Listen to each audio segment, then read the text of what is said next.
네, 안녕하세요. 인사드리겠습니다. 오늘 원장님들을 모시고 탐구보고서 학원 수업으로 어떻게 연결할 것인가 라는 주제로 교육을 진행할 저는 투모라이즈 임정빈입니다. 반갑습니다. 지금 방학 특강으로 많이 바쁘시고 피곤하신 상황이실 텐데 그럼에도 불구하고 이렇게 교육에 참여해 주신 여러분께 대단히 감사드리고요. 오늘 내용은 최대한 신속하게 진행을 좀 해보겠습니다. 핵심은 그겁니다. 이제 과연 앞으로 2022 개정교육과정이 정착되면서 올해 2학년이 되는 학생들부터 선택 과목을 배우기 시작하거든요. 그러면 사실 입시에서 가장 중요한 학년이 저는 고등학교 2학년이라고 보는데, 학생부 관리 차원에서도 굉장히 깊이를 만들어가는 시기가 고등학교 2학년 시기거든요. 그리고 이때에 맞춰서 지금 각 대학이 2028 대입제도를 어떻게 운영할 것인지에 대한 구체적 내용들을 좀 발표를 시작하고 있습니다. 그런 내용을 좀 보면서 우리 학원에서 어떤 대비를 해야 될 것인가에 대한 고민을 좀 본격적으로 해야 될 시기라고 저는 생각하거든요. 솔직히 말씀드리면 조금 늦은 감이 있기도 합니다. 왜냐하면 지금부터는 실전이거든요. 그러니까 실전을 대비하기 위해서 연습 기간이 필요하다고 생각을 해서 우리 원장님들 중에서 이 고등부에 대한 고민을 하고 계시는 분이 계시다면, 어, 혹은 고등을 잘 대비하는 학생들을 만들기 위해서 내가 무엇을 해야 될 것인가를 고민하고 계시다면, 오늘 교육을 들어보시고 이것들을 우리 학원에 어떻게 접목시키실지 고민을 좀 해보셨으면 좋겠다. 네, 그런 말씀을 드리면서 좀 스피드 있게 진행해 보겠습니다. 자, 작년 6월, 고교학점제 완전 도입 이후 첫 학기가 끝나자마자 혹은 학기 말이 되면서 이 수행평가 논란이 엄청 많이 일었습니다. 일단 기본적으로 2022 개정교육과정의 가장 큰 특징은 뭐냐면 어, 학교에서 학생들이 자신이 대학에 진학하거나 혹은 사회로 나갔을 때 꼭 필요한 과목을 스스로 선택해서 배우도록 한 것이고요. 죄송합니다. 그리고 그런 선택해서 배우는 과정 속에서 지식을 머릿속에 넣는 주입식 교육이 아니라 내가 배운 내용을 실제로 적용해 보는, 그래서 역량을 키우는 교육으로 바뀌어야 한다라고 강조하고 있고, 그렇게 학생이 배운 내용을 실질적으로 활용해 보는 경험을 하기 위해서는 수업이 학생 참여 중심의 수업, 그러니까 선생님의 일방적인 수업이 아니라 내가 참여해서 그 배운 내용을 활용하는 수업을 해야 되거든요. 그렇기 때문에 학생 참여 중심의 수업을 얼마나 잘 했는지를 평가하는 수행 평가가 늘어날 수밖에 없어요.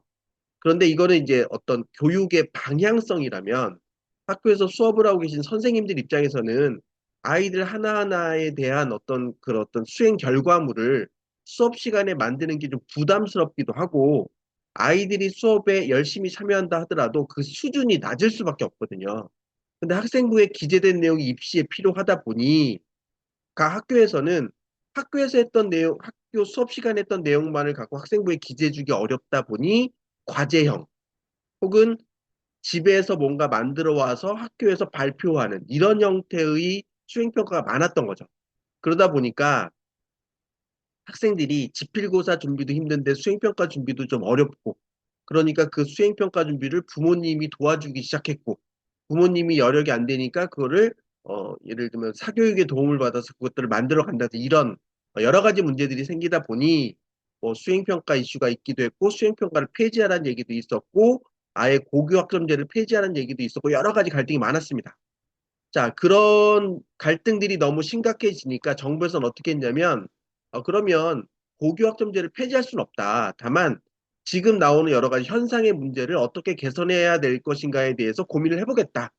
그러면서 수행평가를 학교 수업 시간에 했던 것들 중심으로 진행하자. 이런 얘기가 나오기 시작했죠.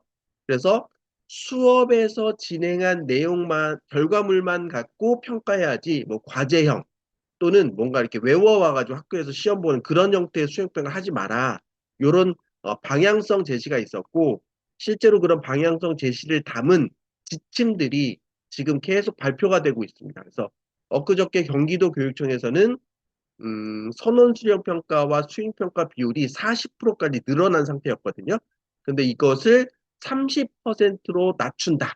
그러니까 30%로 하라가 아니라 30% 이상 하라예요. 그래서 선원 수령 평가도 30% 이상 하고 수행 평가도 30% 이상 해라. 근데 이게 작년에는 40% 이상 해라. 그러니까 미니멈 40% 하라고 했는데 이걸 30%로 낮췄습니다.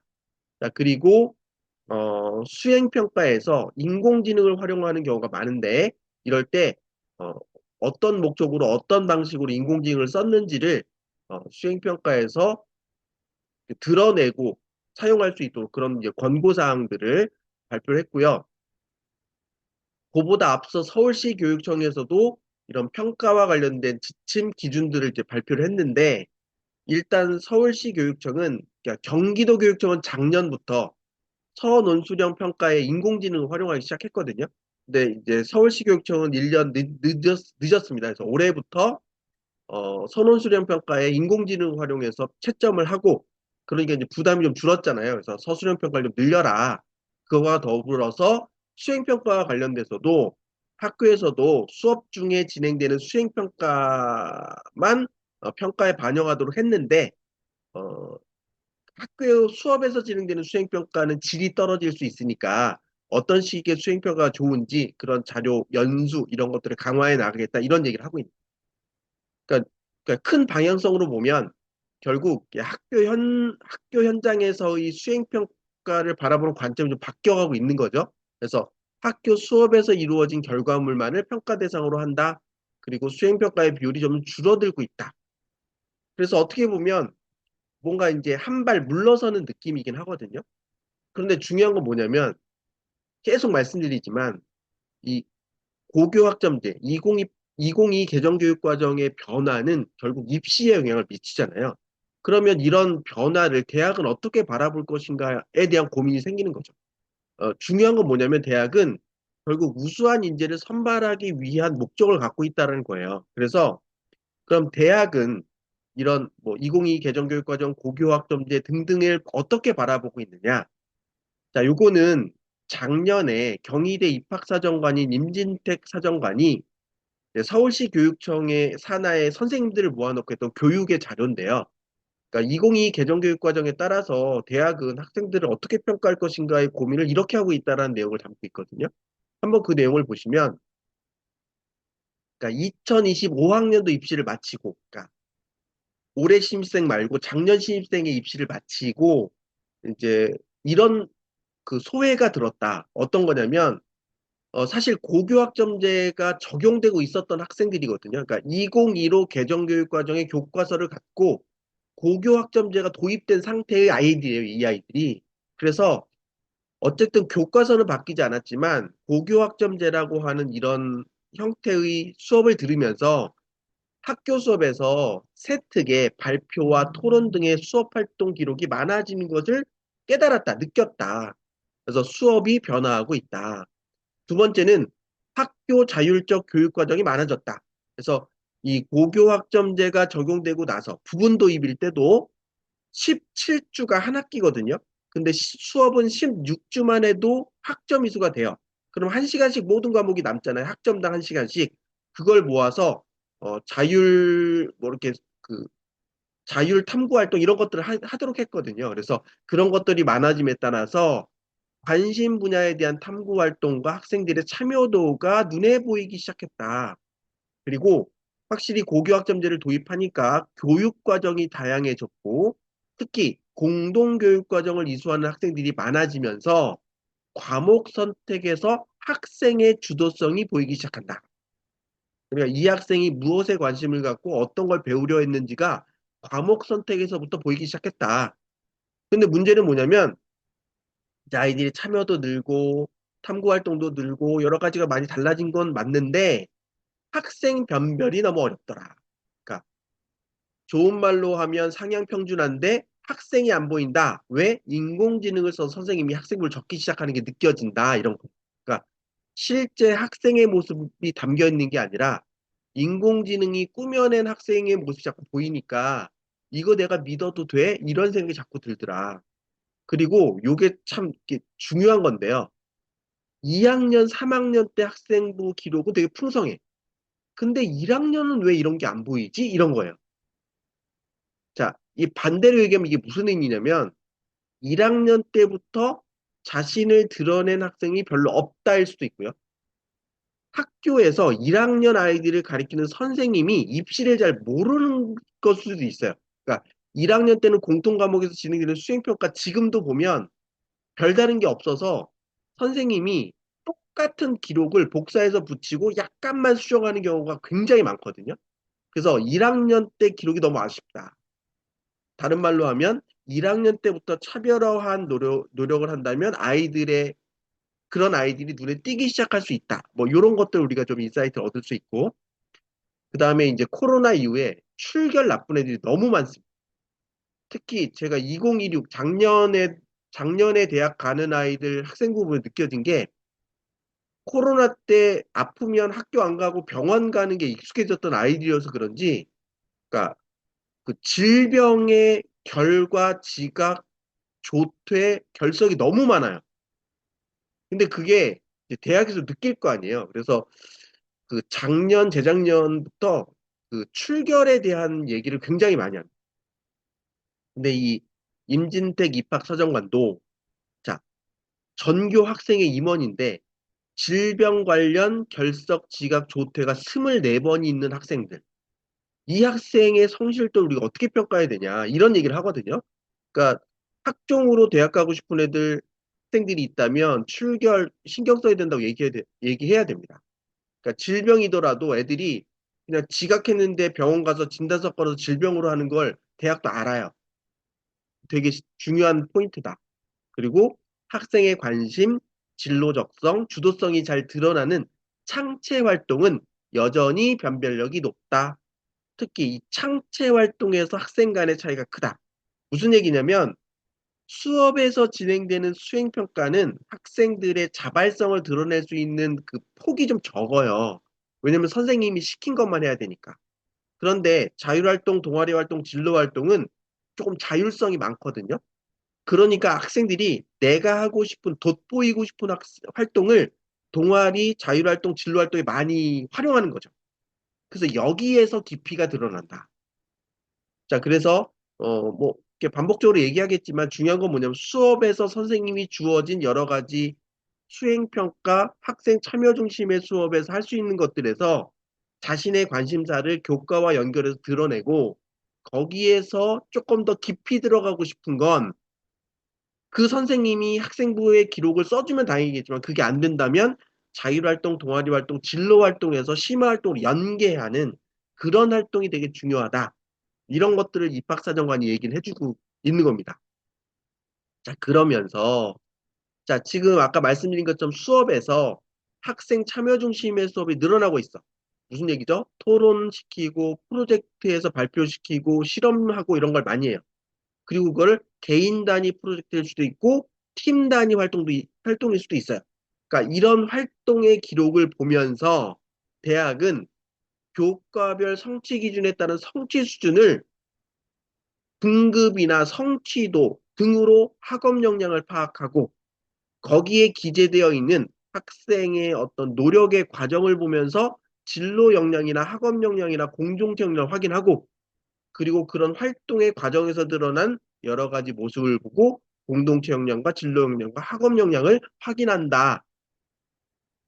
그러니까 여기서부터는 사실은 학생의 노력도 중요하지만 학교의 노력도 중요한 거죠.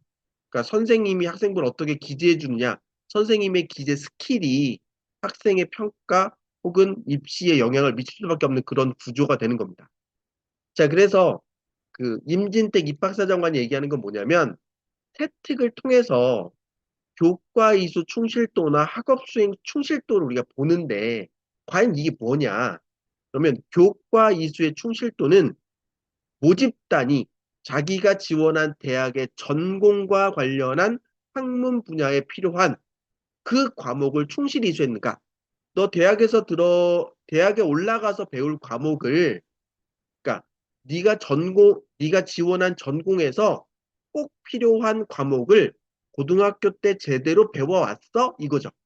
그래서 그 제대로 배워왔느냐가 뭐냐면 해당 교과에서 배워야 될 성취 기준을 도달했니? 이걸 본다는 거죠. 그래서 그 성취 수준은 숫자로도 확인할 수 있고 글자로도 확인할 수 있다. 자, 그다음에 학업 수행 충실도는 뭐냐면 네가 수업 시간에 얼마나 집중적으로 열심히 주도적으로 참여하고 있는가. 그래서 수업 활동에 충실히 참여하고 있는가. 자기 주도적 학습 태도와 의지 그리고 탐구력을 보여주는가. 근데 이걸 어떻게 확인한다? 수행평가, 발표, 토론, 실험학습, 모둠 협력 등등등을 통해서 이 학생의 태도를 확인한다. 이런 거죠. 자, 그러면서 각 교과에서 요구하는 핵심 역량이 있다는 거죠. 그래서 해당 교과에서 배워야 할 역량이 무엇인지는 2022 개정교육과정의 과목 설명 내용을 보면 알 수 있다. 이런 얘기를 합니다. 그래서 이게 사회과의 과목별 중요하게 보는 역량인데, 자, 한국사, 정치와 법, 사회, 문화 각각 과목마다 어떤 역량이 중요한지가 써 있다. 그래서 특히 한국사의 경우 역사 사실 이해, 역사 자료 분석과 해석, 역사 정보 활용 및 의사소통, 역사적 판단력과 문제 해결 능력, 정체성과 상호 존중이라는 역량이 중요한데 역사적 사실 이해는 뭐냐면 과거의 사건, 인물, 구조, 변화 등에 대한 지식을 습득하고 중요한 역사적 용어나 개념을 이해하는 능력을 의미한다. 역사 자료 분석과 해석은 역사 자료를 읽고 이를 비판적으로 검토한 다음에 역사 지식을 구성하는 능력을 의미한다. 자, 역사 정보 활용 및 의사소통은 다양한 매체를 통해 얻은 역사 정보를 분석, 토론, 종합, 평가하는 능력을 말하며 역사적 판단력과 문제 해결 능력은 과거 사례에 비추어 오늘날의 문제를 해결하는 능력을 의미한다. 그러니까 여기서부터 여기까지 종합해 보면 역사와 관련된 다양한 자료 등을 취합해서 그 내용을 내 것으로 만들고 또는 여러 자료를 종합 분석 토론해서 새로운 지식을 구성해 볼 수 있고 이런 것들을 내 눈앞에 닥친 문제에 적용하고 그 적용하는 과정에서 의사소통을 잘 하면서 그 문제를 해결할 수 있는 능력을 배우는 게 한국사입니다. 이런 얘기를 하는 거죠. 어떤 느낌인지 이해되시죠? 그러니까 학생이 한국사라 또는 역사라는 과목을 들으면서 역사적 과거의 자료를 취합해서 어떤 역사적 개념을 이해하려는 노력을 하면 그리고 어떤 주제와 관련된 다양한 자료를 취합해서 비교, 분석, 정리해서 그 내용을 눈앞에 지금 일어나고 있는 어떤 사건을 해결하는 데 활용하기 위해서 활용을 하고 그 활용하는 과정에서 친구들이나 선생님이나 다른 사람들과 의사소통을 주고받으면서 생각을 교정해서 문제를 해결하는 노력을 보인다면 이 친구는 한국사에서 요구하는 역량을 갖췄다고 볼 수 있다는 거잖아요. 그러니까 어떤 과목이 어떤 성격을 갖고 있는가를 우리가 이해하면 어떤 활동을 그 수업에서 했을 때 대학이 높게 평가해 줄 것인가를 우리가 느낄 수 있다. 자, 근데 사회 과목 말고 과학도 마찬가지라는 거죠. 그래서 물리학을 보면 과학적 사고력과 과학적 탐구 능력, 과학적 문제 해결, 과학적 의사소통, 과학적 참여와 평생학습 능력이 중요하다고 하는데 과학적 사고력은 뭐냐면 과학적 주장과 근거의 관계를 탐색하는 과정에서 필요한 사고력이다. 그러니까 생각하는 방법이야. 어떤 방법? 과학에서 필요한 생각하는 방법. 자, 과학적 탐구 능력은 과학적 문제 해결을 위해서 실험을 할 수도 있고 조사를 할 수 있고 토론을 할 수도 있는데 이렇게 모은 증거를 수집하고 해석하고 평가해서 새로운 과학 지식을 만들어내거나 구성해가는 능력을 말한다. 과학적 문제 해결력은 과학적 지식과 과학적 사고를 활용해서 개인적 혹은 공적 문제를 해결하는 능력이고 과학적 의사소통은 과학적 문제 해결하는 과정에서 공동체 내에서 어떤 결과를 공유하고 발전시키기 위해서 자신의 생각을 주장하고 타인의 생각을 이해하며 조종하는 능력을 말한다. 뭐예요? 역사랑 똑같잖아요. 그런데 역사는 역사적 탐구 능력이 필요한 거고, 과학은 과학적 탐구 능력이 필요하지만 핵심은 같죠. 과학과 관련된 자료를 모아서 그 과학적 지식을 이해하고 그 과학과 관련된 다양한 자료를 비교, 분석, 정리해서 새로운 지식을 구성해 나가고 눈앞에 있는 과학적 문제를 해결하기 위해서 내가 모은 자료를 적용하는데 그 과정에서 의사소통을 할 수 있으면서 실제로 그 문제를 적용, 문제를 해결하는 능력을 키우는 거잖아요. 결국 교과는 다르지만 각 교과에서 요구하는 건 같다. 자료를 모아서 정리해서 그 자료를 이해하고 다양한 자료를 모아서 비교 분석 정리해서 새로운 아이디어를 얻어내고 그 얻어낸 그런 노력들을 통해서 눈앞의 문제를 해결하는 데 적용해보고 그 과정에서 타인과 의사소통할 수 의사소통하면서 그 문제를 결국 해결하는 능력을 키우는 과정을 본다. 그게 수행평가의 핵심이다. 자, 이걸 임진택 입학사정관이 왜 얘기하냐면 이런 능력을 파악하기 위해서 우리가 학생부를 뜯어보는 거다. 그런데 학생부를 자꾸 인공지능이 쓴다. 거짓말 같다. 그럼 그걸 어떻게 확인하느냐? 그런데 하나의 활동만 보면 이게 맞는지를 모르는데 내용을 연계해서 보거나 영역을 연계해서 보면 그래서 이 선생님이 써준 기록과 저 선생님이 써준 기록과 수업에서 써준 기록과 동아리에서 써준 기록을 이렇게 모아보면 뭔가 공통점이 보인다. 이 아이의 모습이 보인다. 드러난다. 수직적 연계성. 1학년 때의 고민과 2학년 때의 고민과 3학년 때의 고민을 쭉 연결시켜 보면 이 아이가 보인다. 그리고 같은 학년에서 국영수 사과에서 각각 다루었던 것 혹은 교과 외 활동에서 다루었던 것들을 쭉 펼쳐보면 그 안에서도 어떤 공통점이 보이더라. 그리고 각각의 다른 선생님이 이 학생인데 써준 얘기를 다 모아보면 또 이 아이가 보이더라. 그래서 결국은 활동 하나가 중요한 게 아니라 이 아이의 전반적인 활동이나 학교 생활을 입체적으로 관찰하면서 이 학생을 파악하는 게 학생부 종합전형의 평가 방식이다. 결국 한마디로 얘기하면 이 아이의 스토리가 보이는 학생부가 중요하다. 근데 그 스토리가 깊이가 없는 스토리면 안 뽑히겠죠. 그러니까 깊이 있게 성장하는 스토리가 필요하다. 이런 얘기예요. 그래서 그 임진택 입학사정관이 결론적으로 서울시 산하에 있는 선생님들 모아놓고 한 얘기가 뭐냐면 자기가 지원한 전공이나 계열에 관련된 과목은 반드시 선택해 들어야 된다. 두 번째는 그 과정 속에서 수업의 과정 속에서 3년 동안 학교 생활 속에서 주제 탐구, 진로 탐색의 활동을 심화하고 확장하는 모습이 중요하다. 그러면서 무슨 얘기를 하냐면 학생이 적어도 대학에서 공부하는 데 필요한 고등학교 교과는 선행까지는 아니더라도 수행학습을 하면 안 된다. 그러니까 배워야 될 걸 배워와야 된다. 공대에 오는데 물리 내신 따기 싫다고 안 듣는 아이들 이제 뽑히기 힘들다. 이런 얘기하는 거예요. 그리고 대학에서 공부하는 자세를 고등학교 때부터 보여줘야 된다. 심화 탐구 역량과 지적 활력이 넘치는 학생을 찾는다. 그런데 여기에 기본이 뭐다? 일단은 성적이다. 숫자가 좋아야 된다. 그리고 숫자가 좋은 상태에서 자기주도적인 다양한 활동과 경험을 해봐라.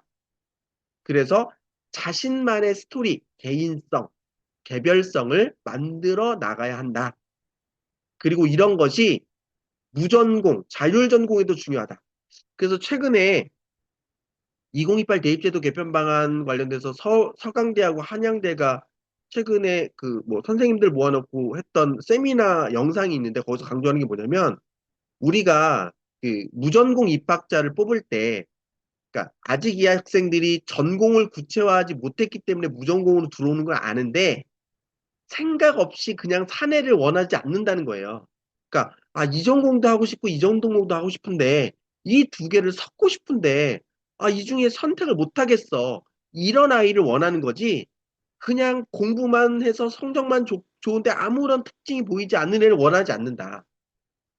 그리고 그런 학생들은 성적 중심으로 뽑지. 그러니까 뭐 논술 전형이나 교과 전형으로 뽑지 종합 전형으로 뽑진 않는데 그럼에도 불구하고 학생부 평가가 들어있다면 자기 주도성이 보여야 된다. 이런 얘기를 해요. 그러니까 생각 없이 사는 애를 대학은 원하지 않습니다.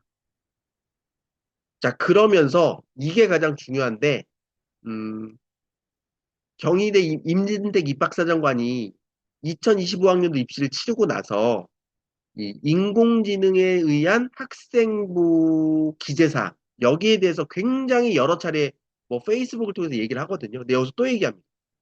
자, 챗GPT 때문에 세특 기록이 달라지고 있다. 그래서 학생부 기록을 믿을 수 있는가에 대한 문제가 지금 제기되고 있고 이 얘기를 얘기하는 게 누구냐면 선생님들이다. 왜냐면 내가 본 얘는 그렇지 않은데 내가 본 대로 쓰면 아이들이 불만이 많으니까 챗GPT를 돌렸더니 그냥 얘는 그냥 막연히 좋은 애라고 막 써져 있다. 근데 이거를 대학에 제출하면 대학이 이걸 어떻게 평가하지 하는 교사 스스로의 의문이 제기되고 있는 걸 우리도 안다. 그래서 대학도 학생부 기록을 안 믿기 시작하고 있다. 그러다 보니 세특의 변별력이 없어지는 걸 느낀다. 그래서 대학이 지금 음, 국가교육위원회나 대교협이나 혹은 교육청에 교육부에 세특 기재 형식을 바꿔달라는 요구를 하고 있다. 그러니까 선생님이 평가하지 마시라. 극단적으로 얘기하면 이거예요. 어차피 여러분이 평가 안 하잖아. 챗GPT 쓰잖아. 그러니까 선생님이 쓴 거 거짓말이라고 우리는 기본적으로 믿어.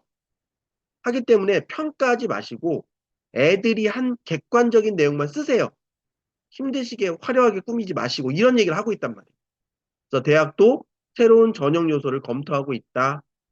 그래서 교과 수업 활동이 위축될까 봐 우려가 된다. 자, 이게 그 인공지능이 들어오기 시작하면서 여러 가지 문제들이 생기고 있거든요. 자, 그럼 이런 문제를 또 어떻게든 해결해야 될 거 아니에요. 자, 그래서 지금 제가 앞단에 설명드린 건 고등학교의 움직임이었잖아요. 뭐 수행표가 많아서 불편한 학생, 학부모, 선생님의 불만이 있어. 그래서 그런 부분을 이렇게 바꿨어. 그런데 대학은 이런 애를 뽑으려고 해. 그런데 이렇게 뽑으려고 하기 때문에 이런 게 중요한데, 아, 솔직히 요새 학생부를 믿기가 좀 어려워. 이런 얘기를 하고 있단 말이에요. 자, 그러면 이런 문제를 어떻게 해결할 것인가? 요건 이제 교육 정책 결정하는 정부의 관점이 또 필요하잖아요. 그래서 공교육 혁신 보고서의 내용을 다시 한번 리뷰해 보자 이거죠. 이거는 어 그 지난번 윤석열 정부에서 이재명 정부로 넘어오면서 우리나라 교육 정책을 결정하는 국가교육위원회라는 데가 있어요. 이 국가교육위원회의 장이 뭐 어떤 이슈 때문에 물러나게 됐습니다. 그래서 새로운 국가교육위원회 장이 취임을 했고요.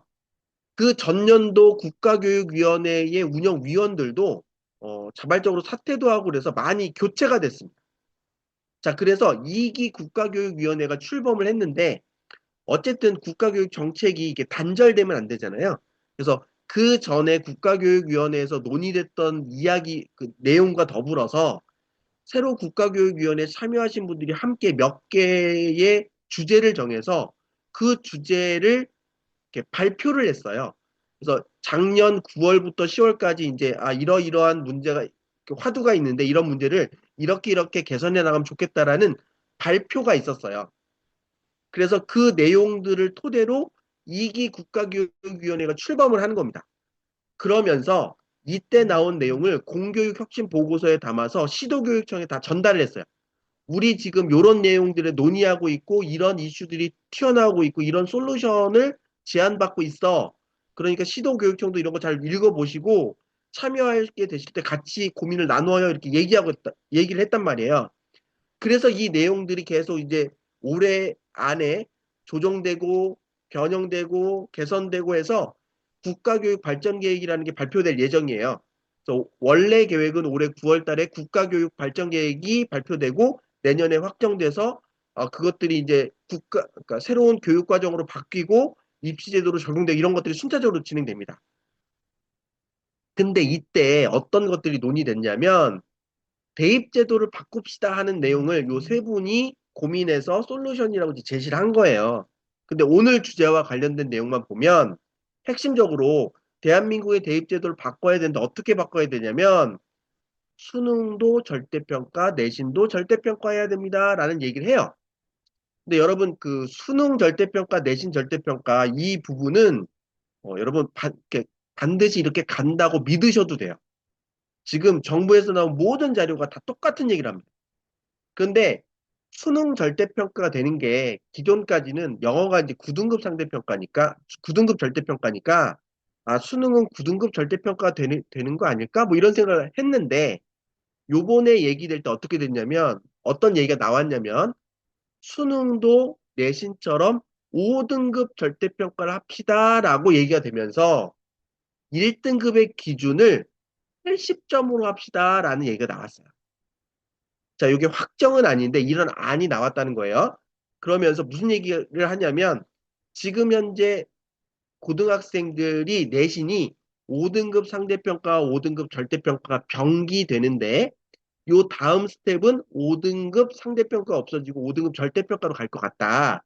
그러면 수능의 성적과 내신의 성적을 일원화하는 게 그러니까 편의성적으로 맞기 때문에 수능도 5등급 절대평가 하면서 지금 9등급 절대평가인 영어를 보니까 대략 현재 1등급 90점으로 깎으면 이게 4%다 8%다 뭐 말이 많은데 80점대로 끊어보면 대략 20% 정도가 80점 안쪽에 들어가더라. 그 다음부터 70, 60, 50으로 끊으면 대충 몇 회의 비율을 봤더니 대 유사한 20% 언저리에서 맞춰지더라. 그래서 수능도 5등급 절대평가 하자 이런 얘기가 담겨 있다. 자, 그러면서 내신이 5등급 절대평가가 되니 요 두 개의 절대평가 점수를 대학에서 입시에 활용하자. 그런데 수능은 어쨌든 저런 20%의 비율을 맞추려고 노력을 하잖아요, 국가가. 그런데 내신은 각 학교마다 아이들에게 유리한 어떤 성적을 주고 싶으니까 학점 인플레이션이 나오잖아요. 그래서 어떤 얘기를 하냐면 고등학교도 아까 수능에 맞춰서 1등급을 20% 정도로 유지하도록 권고하자. 근데 이 권고가 제대로 안 먹힐 가능성이 높잖아요. 그러니까 학교에서 자율적으로 20%를 유지하도록 하되 시도교육청이 또 성적에 대한 점검을 나가고 교육부도 나가고 해서 학교가 이런 어느 정도의 비율을 맞출 수 있도록 부담을 주자. 그런데 이 부담을 줬는데도 자꾸 1등급을 뭐 20%에 맞췄으면 좋겠다고 얘기했는데 막 30%, 40% 준다. 그러면 성적표에 얘는 절대평가 1등급이긴 한데 20%를 넘어가는 1등급이야. 이런 걸 1등급 마이너스처럼 이렇게 구분을 주면 좋겠다라는 얘기를 담았어요. 그러니까 이런 디테일은 바뀔 수 있습니다. 근데 중요한 건 뭐냐면 큰 개념이에요. 그래서 이게 몇 학년부터 적용될지 모르겠어요. 근데 지금 예상은 올해 중학교 1학년 되는 애들부터 얘네들이 고등학교 올라가면 수능도 절대평가, 내신도 절대평가 될 거라고 예상이 되고, 이게 안 되면 1년 미뤄지는 것 정도 예상되거든요. 그러면 그 아이들을 향해 가는 과정 속에서 점점 이런 느낌들이 또 이렇게 들어가기 시작하는 거잖아요. 그래서 그런 모습들을 예상하면 앞으로 입시제도는 내신 절대평가, 수능 절대평가, 절대평가가 되는데 5등급 절대평가야. 그래서 이렇게 변별력이 약해지는 상황으로 나아간다. 자, 그러면서 어떤 얘기가 나오냐면 수시와 정시를 통합하자. 그래서 수능을 좀 일찍 보거나 대학 입학 시기를 조금 늦춰서라도 수시와 정시를 통합해서 수능이 끝난 후에 아이들이 대학에 원서 내는 구조로 바꿔나가자. 그러면 대학은 절대평가된 수능 점수, 절대평가된 내신 점수, 그리고 학생부, 면접 등을 활용해서 학생을 선발할 수 있을 것이다. 자, 제가 왜 여기를 자꾸 강조하냐면 성적이 절대평가화가 되면 변별력이 떨어지잖아요. 그러니까 변별력이 떨어지니까 변별력 떨어지는 걸 여러 개를 활용해야 변별력이 올라가잖아요. 그래서 수시와 정시의 통합도 저는 거의 확정적이지 않을까라는 생각을 하고 그렇게 됐을 때 추가적인 변별력 뭐가 나온다? 학생부가 나오고 면접이 나온다. 자, 그래서 이러한 방향성을 갖고 있는데 제일 고민은 뭐냐면 어쨌든 수능은 정부가 컨트롤하는 거니까 절대평가 비율을 맞출 수 있다고 보는데 내신을 어떻게 신뢰도를 높일 거냐 고민이에요. 그래서 두 번째 토론 주제가 뭐였냐면 학생 평가를 어떻게 바꿀 것인가 하는 내용이에요. 그러니까 여기에도 결론은 내신의 절대평가가 필요하다. 그런 내용인데 학교 내신의 절대평가를 했을 때 그 신뢰도를 어떻게 높일 거냐? 여기에서 평가의 종류를 구분합니다. 뭐냐면 평가에는 형성평가라는 게 있고 총괄평가라는 게 있습니다. 이건 시기적 구분이에요. 그래서 형성평가는 한 학기 중간에 학기 중간에 여러 차례 보는 걸 형성평가라 하고 총괄평가는 학기 말에 평가하는 걸 의미해요. 그런데 이 시기가 달라짐에 따라서 그 평가의 의미, 목적이 달라집니다. 형성평가는 쉽게 얘기하면 뭐냐면 선생님의 입장에서 내가 수업을 잘하고 있는가를 체크하는 평가예요. 그러니까 1단원이 끝나고 내가 이 아이들을 잘 가르치고 있는지 1단원의 내용을 체크하는 겁니다. 그래서 애들이 못 따라와요. 그러면 선생님, 나의 수업 방식이 잘못된 거야? 아니면 애들의 수준이 낮은 거야? 이걸 확인해서 교정하는 거죠. 그래서 2단원의 수업 방식을 바꾸고 2단원이 끝났을 때 확인. 그래서 애들이 따라온지 못하는지 보고 3단원 수업의 변경. 이렇게 수업에서 아이들이 선생님과 아이들을 이렇게 매칭시켜서 수업의 질을 다듬어 나가는 목적으로 보는 게 형성평가. 그런데 이런 형성평가를 1단원 끝나고 쪽지 시험을 볼 수도 있잖아요. 2단원 끝나고 쪽지 시험을 볼 수도 있잖아요. 이건 지필고사 형태의 형성평가죠. 그런데 1단원 끝나고 1단원에 대해서 스스로 배운 걸 어떤 뭐 이렇게 그 그러니까 포트폴리오처럼 뭔가 이렇게 뭐 백지에 흰 종이에 자기가 배운 내용을 알고 있는 걸 쓰게 해요. 이런 것도 가능하죠. 아니면 공정이란 무엇인가를 배우고 그 뭐 공정에 대해서 아이들끼리 토론을 시킬 수도 있죠.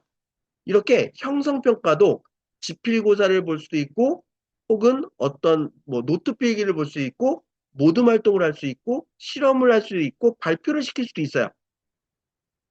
자, 그런 다음에 이런 걸 뭐 1단원, 2단원, 3단원 계속 해 나가면서 1학기가 마무리됐을 때 너희들이 1학기 동안 배운 모든 내용을 종합적으로 해서 너의 수준, 그러니까 학업 성취도를 평가할 거야 라는 총괄평가를 할 수도 있죠. 근데 이 학기만에 보는 것도 하나의 평가로 점수를 매길 수도 있지만 시험을 보고 발표를 시켜서 이 두 개의 점수를 합산으로 할 수도 있잖아요. 그래서 이 총괄평가도 그러니까 선원 수련 평가가 될 수도 있고 지필고사가 될 수도 있고 교고서 평가 될 수도 있고 포트폴리오 평가 될 수도 있어요. 그런데 실제 성적은 어떻게 되냐면 이 중간에 봤던 성적은 최종 성적에 반영하지 않고 이 총괄평가에 나온 성적만을 학생부에 기록한다. 어떤 느낌인지 이해되시죠? 그래서 과정에서 이루어진 평가는 선생님이 수업을 개선하고 학생들이 어느 정도로 따라오고 있는지를 체크해야 하는 목적으로 쓰고 총괄평가로 최종 점수를 내는데 이 총괄평가로 최종 점수를 낼 때 지필고사를 할 수도 있고 수행평가를 할 수도 있다. 자, 근데 솔직히 말하면 여기 포트폴리오 평가라는 게 있잖아요. 이게 뭐냐면 아이들이 1단원 끝나고 형성평가로 뭔가 이렇게 그 양식을 뭐 채웠어요. 2단원 끝나고 뭘 채웠어요. 3단원 끝나고 채웠어요. 그럼 이 채운 기록이 누적이 되잖아요. 이 누적된 전체를 학기 말에 평가하는 걸 포트폴리오 평가라고 하거든요. 그러니까 형성평가의 점수가 즉각적으로 성적에 반영되는 것은 아니나 선생님의 성적 산출 방식에 따라서 형성평가의 내용이 성적에 반영될 수도 있어요. 근데 중요한 건 뭐예요? 최종적으로 누적된 총괄평가의 점수만 학생부에 반영된다. 그래서 선생님은 이 총괄평가의 점수, 그러니까 학생의 성취도를 그 설명할 수 있는 근거를 계속 누적해 와서 성적에 대한 근거를 만들어 갈 수 있다. 쉽게 얘기하면. 그래서 제가 이런 말씀을 오래 드린 이유는 고등학교에서 내신을 평가하는 방식이 바뀐다. 이것들을 기억하시고 앞에서 선생님들이 막 요구했던 여러 가지 이슈들이 이제 그러니까 현재 2022 개정교육과정 2028 대입제도 개편 방안은 현재대로 가겠죠. 가는데 대학이 그 기록을 되게 아까 말씀하신 것처럼 학생의 성장을 보는 평가 방식으로 바뀌잖아요. 그런데 이런 방식을 보완하기 위해서 이제 교육부나 국가교육위원회에서 국가교육 발전 계획을 바꿀 때 그런 내용을 좀 더 학교 교육에서 제대로 이루어질 수 있도록 큰 프레임을 바꾸고 있다. 더 무서운 얘기가 나오는데 여기 교육과정 혁신 방안에서 어떤 얘기가 나왔냐면 지금 학생부 종합전형에 문제가 있다는 걸 공유합니다. 그래서 이 학생의 진학을 돕기 위해서 선생님이 장점을 부풀리기도 하고 AI를 써서 너무 이렇게 부풀리는 것들이 많아. 그리고 모든 학생에 대해서 기록을 쓰게 하기 때문에 선생님이 이게 기록 노동에 시달리고 있는 거 알아. 그러기 때문에 또 인공지능을 쓰는 것도 알아. 그런데 이렇게 되면 학생의 실질적인 능력으로 대학에 가는 게 아니라 선생님의 작문 실력으로 대학에 가는 문제가 생겨. 이건 문제야. 그래서 어떻게 하자는 얘기가 나오냐면 학생이 만든 모든 결과물을 보고서나 발표 자료, 뭐 영상 이런 결과물을 DB에 쌓아놓고 학생이 이 자료는 대학에 공개해도 돼요를 선택해 놓은 상태에서 대학이 이 결과물을 들여다보게 하자. 그런 얘기도 나오고 있어요. 그러니까 아까 임진택 입학사님 그런 얘기 했잖아요. 선생님들이 너무 과도하게 평가하지 마시고 학생이 한 객관적인 내용만 체크할 수 있도록 학생부 기재 내용을 바꾸면 선생님도 편하고 우리도 편해. 왜냐면 거짓말 안 읽어도 되니까. 그럼 애들 어떻게 평가해요? 이런 DB를 들여다보면 되지 않을까? 이런 얘기들을 하고 있는 거거든요. 그러니까 무슨 제가 드리고 싶은 핵심이 뭐죠? 진짜 능력이 있는 애가 뽑히는 시대로 나아간다. 그런 방식으로 학교 교육이 바뀔 것이다. 그래서 이제 아까 앞에 고등학교와 대학의 고민을 얘기한 건 지금 현실의 문제고 국가교육위원회 얘기를 한 건 요거는 현재 중학교 1학년 이후에 애들이 이렇게까지 바뀔 겁니다를 알려드린 거예요. 그래서 이제부터 중요한 건 뭐냐면 현재 고등학교 2학년 아이들부터 중2까지 얘네들은 2028 대입제도 개편 방안에서 바뀐 내용들이 적용되는 애들이거든요. 그럼 이 아이들 대학을 어떻게 뽑을 거냐 할 때 요건 서울대 발표 내용입니다. 그래서 학생부 종합과 정시 모두 수능 최저 적용 안 하고요. 원래 이제 서울대는 학생부 종합 전형으로 수시를 썼으니까 직윤에서는 서류 70, 면접 30으로 뽑고 일반 전형에서는 서류 50, 면접 50으로 뽑는데 요 50을 보는 면접이 SNU 뭐 그러니까 역량을 보는 면접이에요. 그래서 창의적 문제 해결 능력, 뭐 융합적 문제, 하여튼 뭐 그런 여러 가지 이제 역량을 평가하는 면접이거든요. 그 역량을 평가한다는 게 뭐냐면 학교에서 배운 내용을 기반으로 대학에서 제시한 어떤 문제를 해결하는 과정을 면접에서 확인하는 그런 형태의 면접으로 바뀐다고 해요. 자, 그리고 수능에서 수능 점수만으로 뽑는 게 아니라 교과 역량 평가를 보는데 지금도 교과 역량 평가를 보거든요. 근데 볼 때 두 명의 입학사정관이 이 학생의 학생부를 A, B, C 3단계 평가해요. 근데 지금 앞으로 현재 고2부터는 A뿔 A, B뿔 B, C뿔 C 6단계로 평가하면 6 곱하기 6, 36개의 단계가 나올 수 있거든요. 그래서 교과 역량 평가로 학생의 입결이 바뀔 수 있는 구조로 바꾸겠다. 그럼 교과 역량 평가는 뭐 봐요? 어, 너 무슨 과목 선택해 들었어? 그 과목의 내신은 몇 등급이야? 학교 수행평가, 학교 참여중심 수업에서 어떤 모습 보여줬어? 이런 것들을 보고 6단계 평가하는 거거든요. 그러니까 학생부 기재사항이 서울대 가는데 매우 중요한데 수시, 정시 모두 중요해졌다. 자, 그리고요. 요거는 한양대가 얼마 전에 발표한 내용인데요. 교과에서 교과 정량 60이고 학생부 종합평가 40 반영을 하는데 종합 반영이 굉장히 많이 늘었습니다. 그리고 수능 최저를 완화할 예정이래요. 그리고 한양대가 얼마 전부터 이 수능 최저가 있는 학생부 종합전형을 만들었는데 이 전형으로 들어온 아이들의 수준이 되게 퀄리티가 좋대요. 그래서 이 전형을 주력 전형으로 유지할 것이고 일부 수능 최저가 없는 학생부 종합의 경우는 면접을 통해서 융합형 인재를 선발할 겁니다. 이렇게 얘기를 하고 있고요. 논술위주 전형에서도 학생부 종합 전형을 반영하겠다라는 내용으로 발표를 했어요.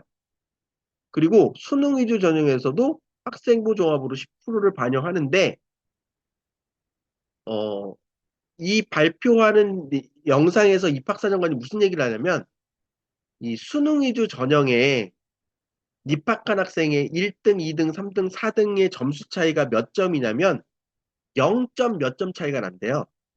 그래서 이 종합의 10%가 입결을 가를 수 있습니다라는 얘기를 하더라고요. 그래서 이 수능에서 종합전형은 약간 정량적 평가이긴 한데 그럼에도 불구하고 학생의 기재사항을 보긴 본다. 그런데 여기에서 예를 들면 A, B, C, D, E가 있는데 C를 받으면 입결이 갈린다. 이런 얘기를 하더라고요. 그러니까 아직 확정은 아닌데 그 디테일은.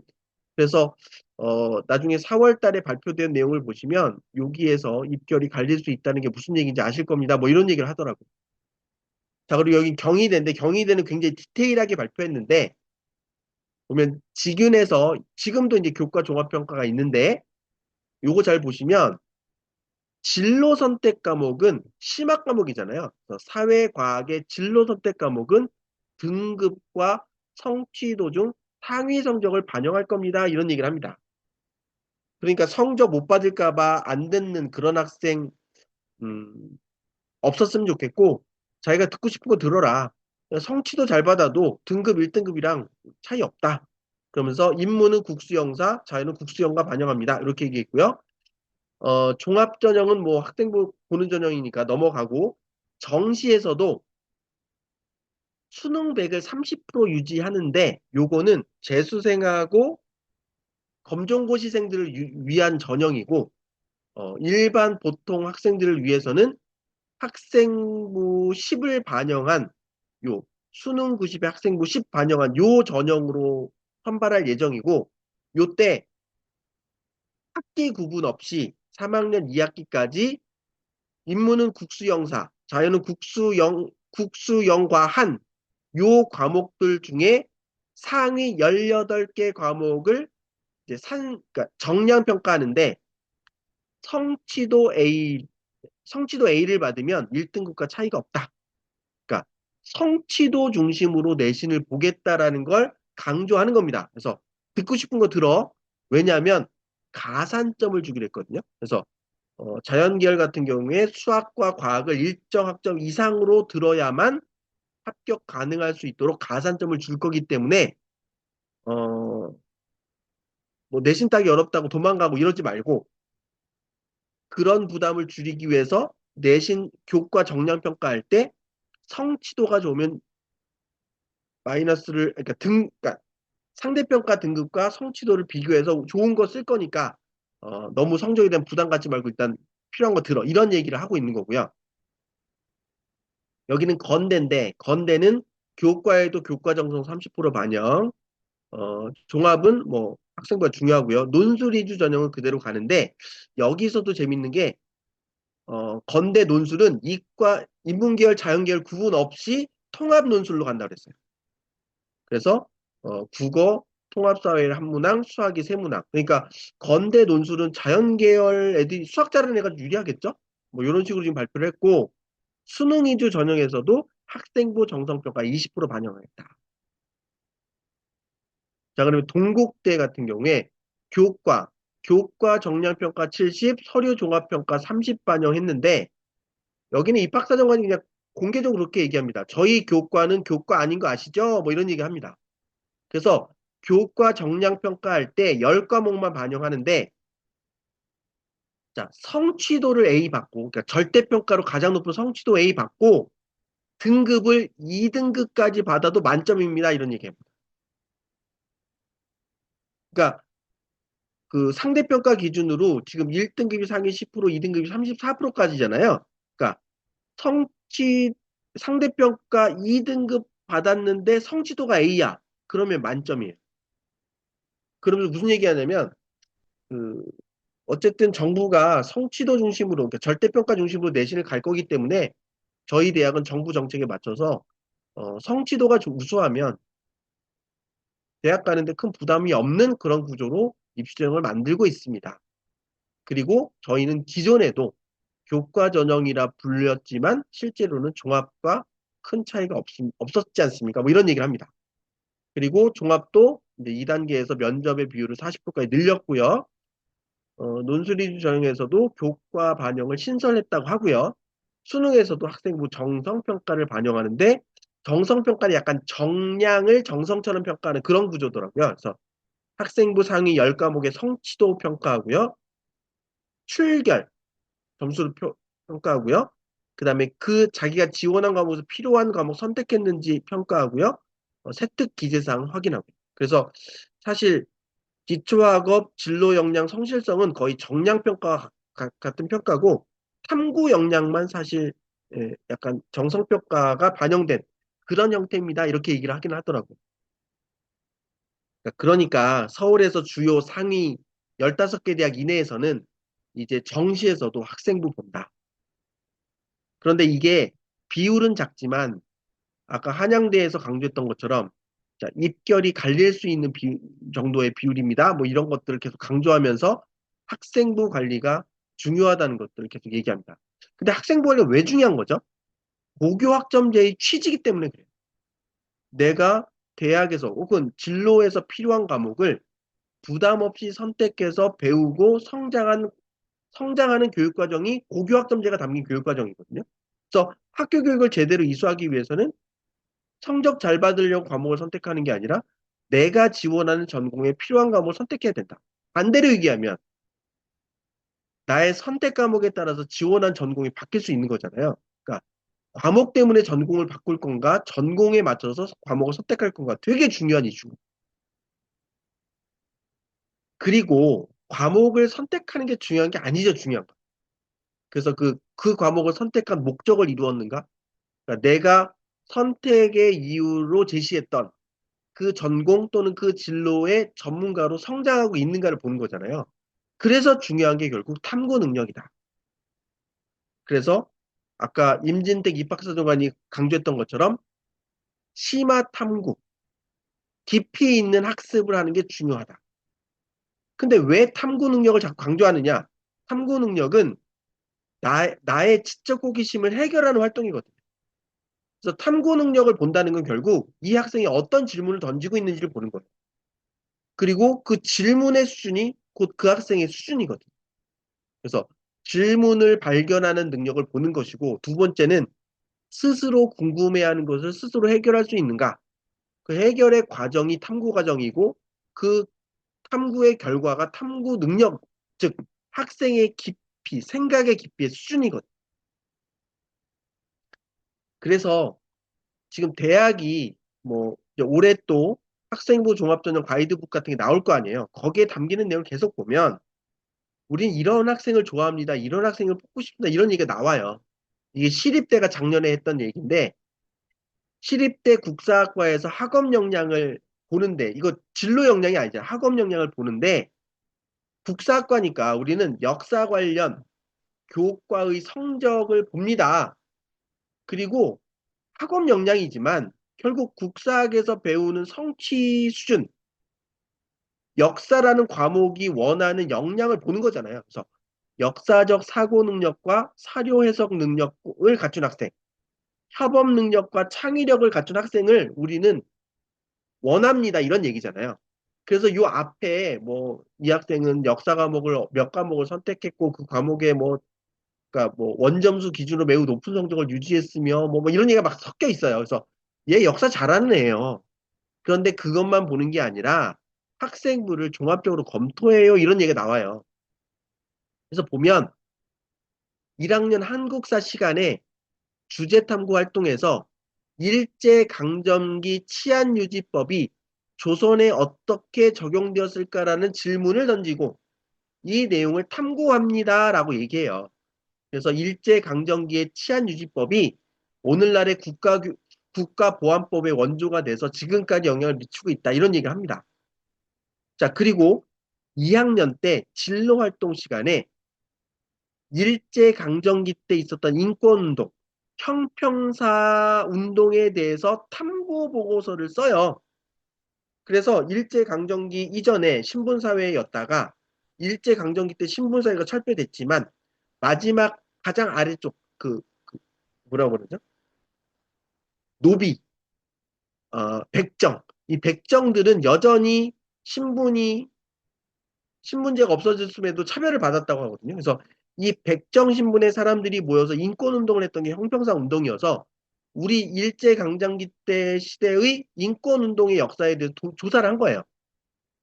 그리고 3학년 때 심화 국어 시간에 일본을 통한 서구 문물의 수용을 탐구하면서 일제강점기 때 외국의 어떤 과학 이론이 일본어로 번역이 되고 이 번역된 일본어가 다시 한국말, 한자로 번안되면서 뭔가 개념의 왜곡이 되는 사례가 있고 그것들이 지금 오늘날 그 학문의 발전에 걸림돌이 되고 있다. 뭐 이런 얘기들을 탐구한 거예요.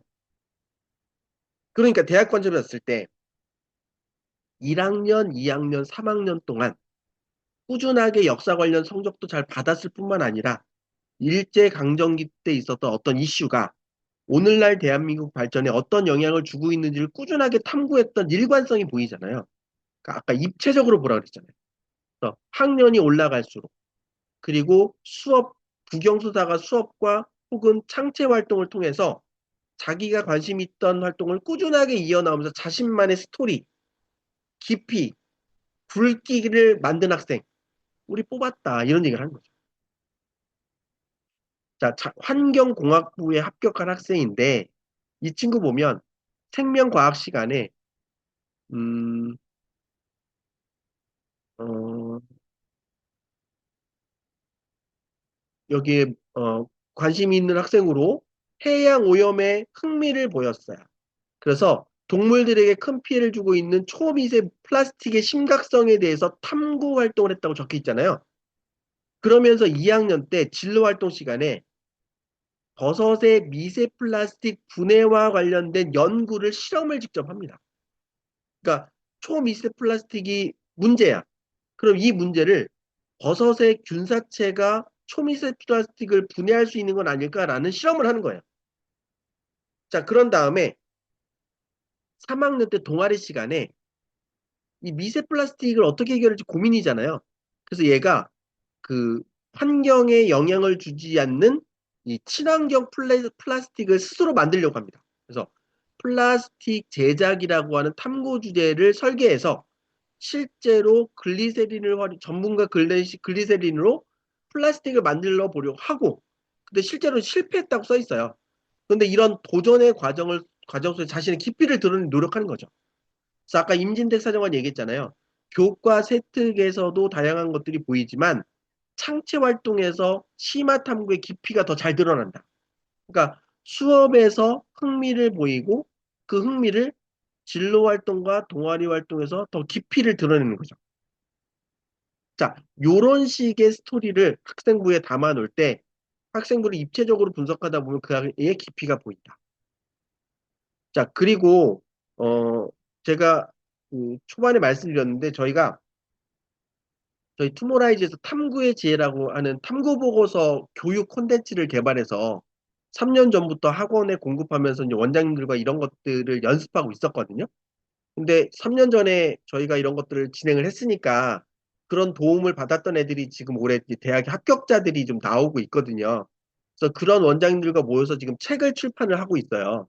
근데 그 중에 어떤 학생의 사례인데 이 친구가 이제 동국대에 합격한 학생인데 이 친구가 이제 1학년, 2학년, 3학년 올라가면서 자신의 진로를 어떻게 구체화해 갖고 어떤 식의 요건 이제 뭐 태특이든 아니면 창체든 탐구 주제 중에 의미 있었던 주제와 이 창체 활동에서 어떤 활동을 했는지 이렇게 일목요연하게 정리한 건데 사실 여러분에게는 요것만 보여드렸지만 요게 요번에 이제 원고 쓴 학생 중에 제가 좀 눈길이 간 학생이거든요. 근데 이제 동국대 정도 갈 수 있는 합격한 학생이지만 이 학생의 진로 결정 과정 한번 보시면 중학교 시절 인체의 신비로운 구조에 매료된 학생으로서 1학년 때까지만 해도 이기적 유전자를 탐독하면서 친구들과 후성 유전학에 대해서 토론하는 생명과학자를 꿈꿨습니다. 그러던 중 우연히 접한 책, 뇌를 바꾼 공학, 공학을 바꾼 뇌라는 책을 읽고 이 공학의 중요성을 깨닫게 된 거죠. 그래서 생명을 살리는 근본적인 치료는 의학의 영역이지만 인간이 손쓰기 힘든 난제를 해결하는 도구는 공학이라는 걸 깨닫고 결국 공학에 관심을 가지면서 자동차로 관심이 쏠리게 됐어요.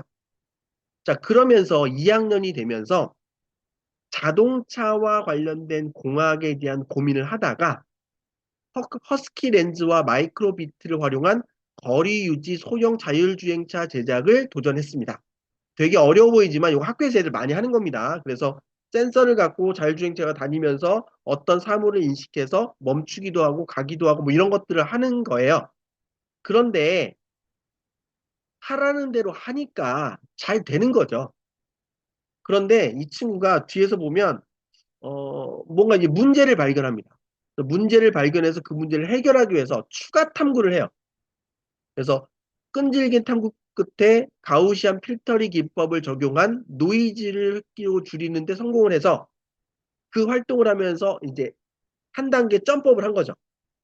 그런 다음에 3학년 때 그 기계공학의 본질인 안전성과 데이터 융합에 관심을 갖기 시작했고 자동차의 안전성을 좌지우지하는 모노코크 바디 구조와 초강도 강판을 만드는 핫스탬핑 공법을 심도 있게 탐구하면서 기계적 지식을 쌓았고, 아까 이 데이터의 중요성, 그래서 학생 회장을 하면서 급식데이라는 공약을 내세웠는데, 이 문제를 하기 위해서 아이들이 떤 급식 메뉴를 좋아하는지를 인공지능 빅데이터 분석을 활용해서 캐치해내서 이걸 적용하면서 기계공학적인 깊이와 데이터 분석 능력을 함께 갖춘 학생이 되었습니다.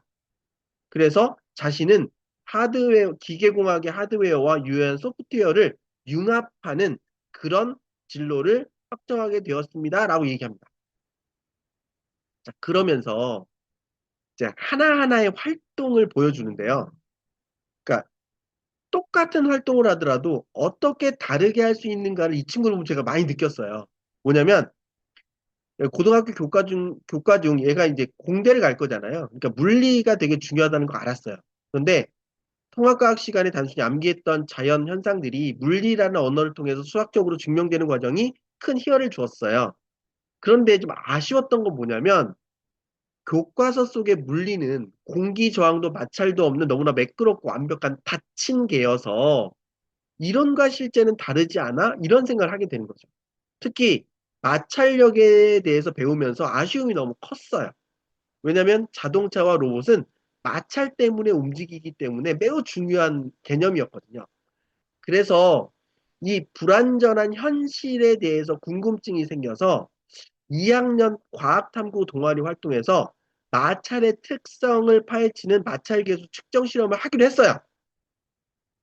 그래서 빗면에 어떤 마찰계수가 다른 여러 가지 물체를 두고 그 빗면의 각도를 점점 올려가면서 어떤 순간에 이 물체가 미끄러지는지 임계각을 측정하면서 그걸 데이터화하는 실험을 한 거예요. 그런데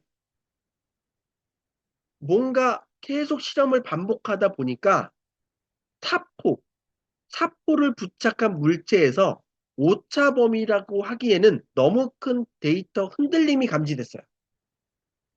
그러니까 사포를 둔 물체를 이렇게 빗면의 각도 이렇게 해서 올리면서 어느 각도에서 얘가 미끄러져 내려가 보는데 반복적으로 할 때마다 이 임계 각도가 계속 달라지는 거예요. 그래서 보통은 아 이거 그냥 실험 오차야 하고 넘어갈 건데 자기는 이 부분에 뭔가 중요한 게 있다라는 결정적 순간이라는 걸 직감했다는 거예요. 그래서 왜 이론과 다른가라는 부분들에 대해서 찾기 위해서 부원들과 현미경 수준으로 관찰을 했다는 거죠. 하다 보니 반복된 실험을 하다 보니까 사포에 그 사포라는 게 결국 이게 어떤 천에 모래알을 붙인 거잖아요. 근데 사포의 거친 표면에 미세 입자가 실험을 반복하면서 자꾸 떨어져 나가서 쉽게 미끄러져 흘러내린다는 걸 발견하게 된 거예요.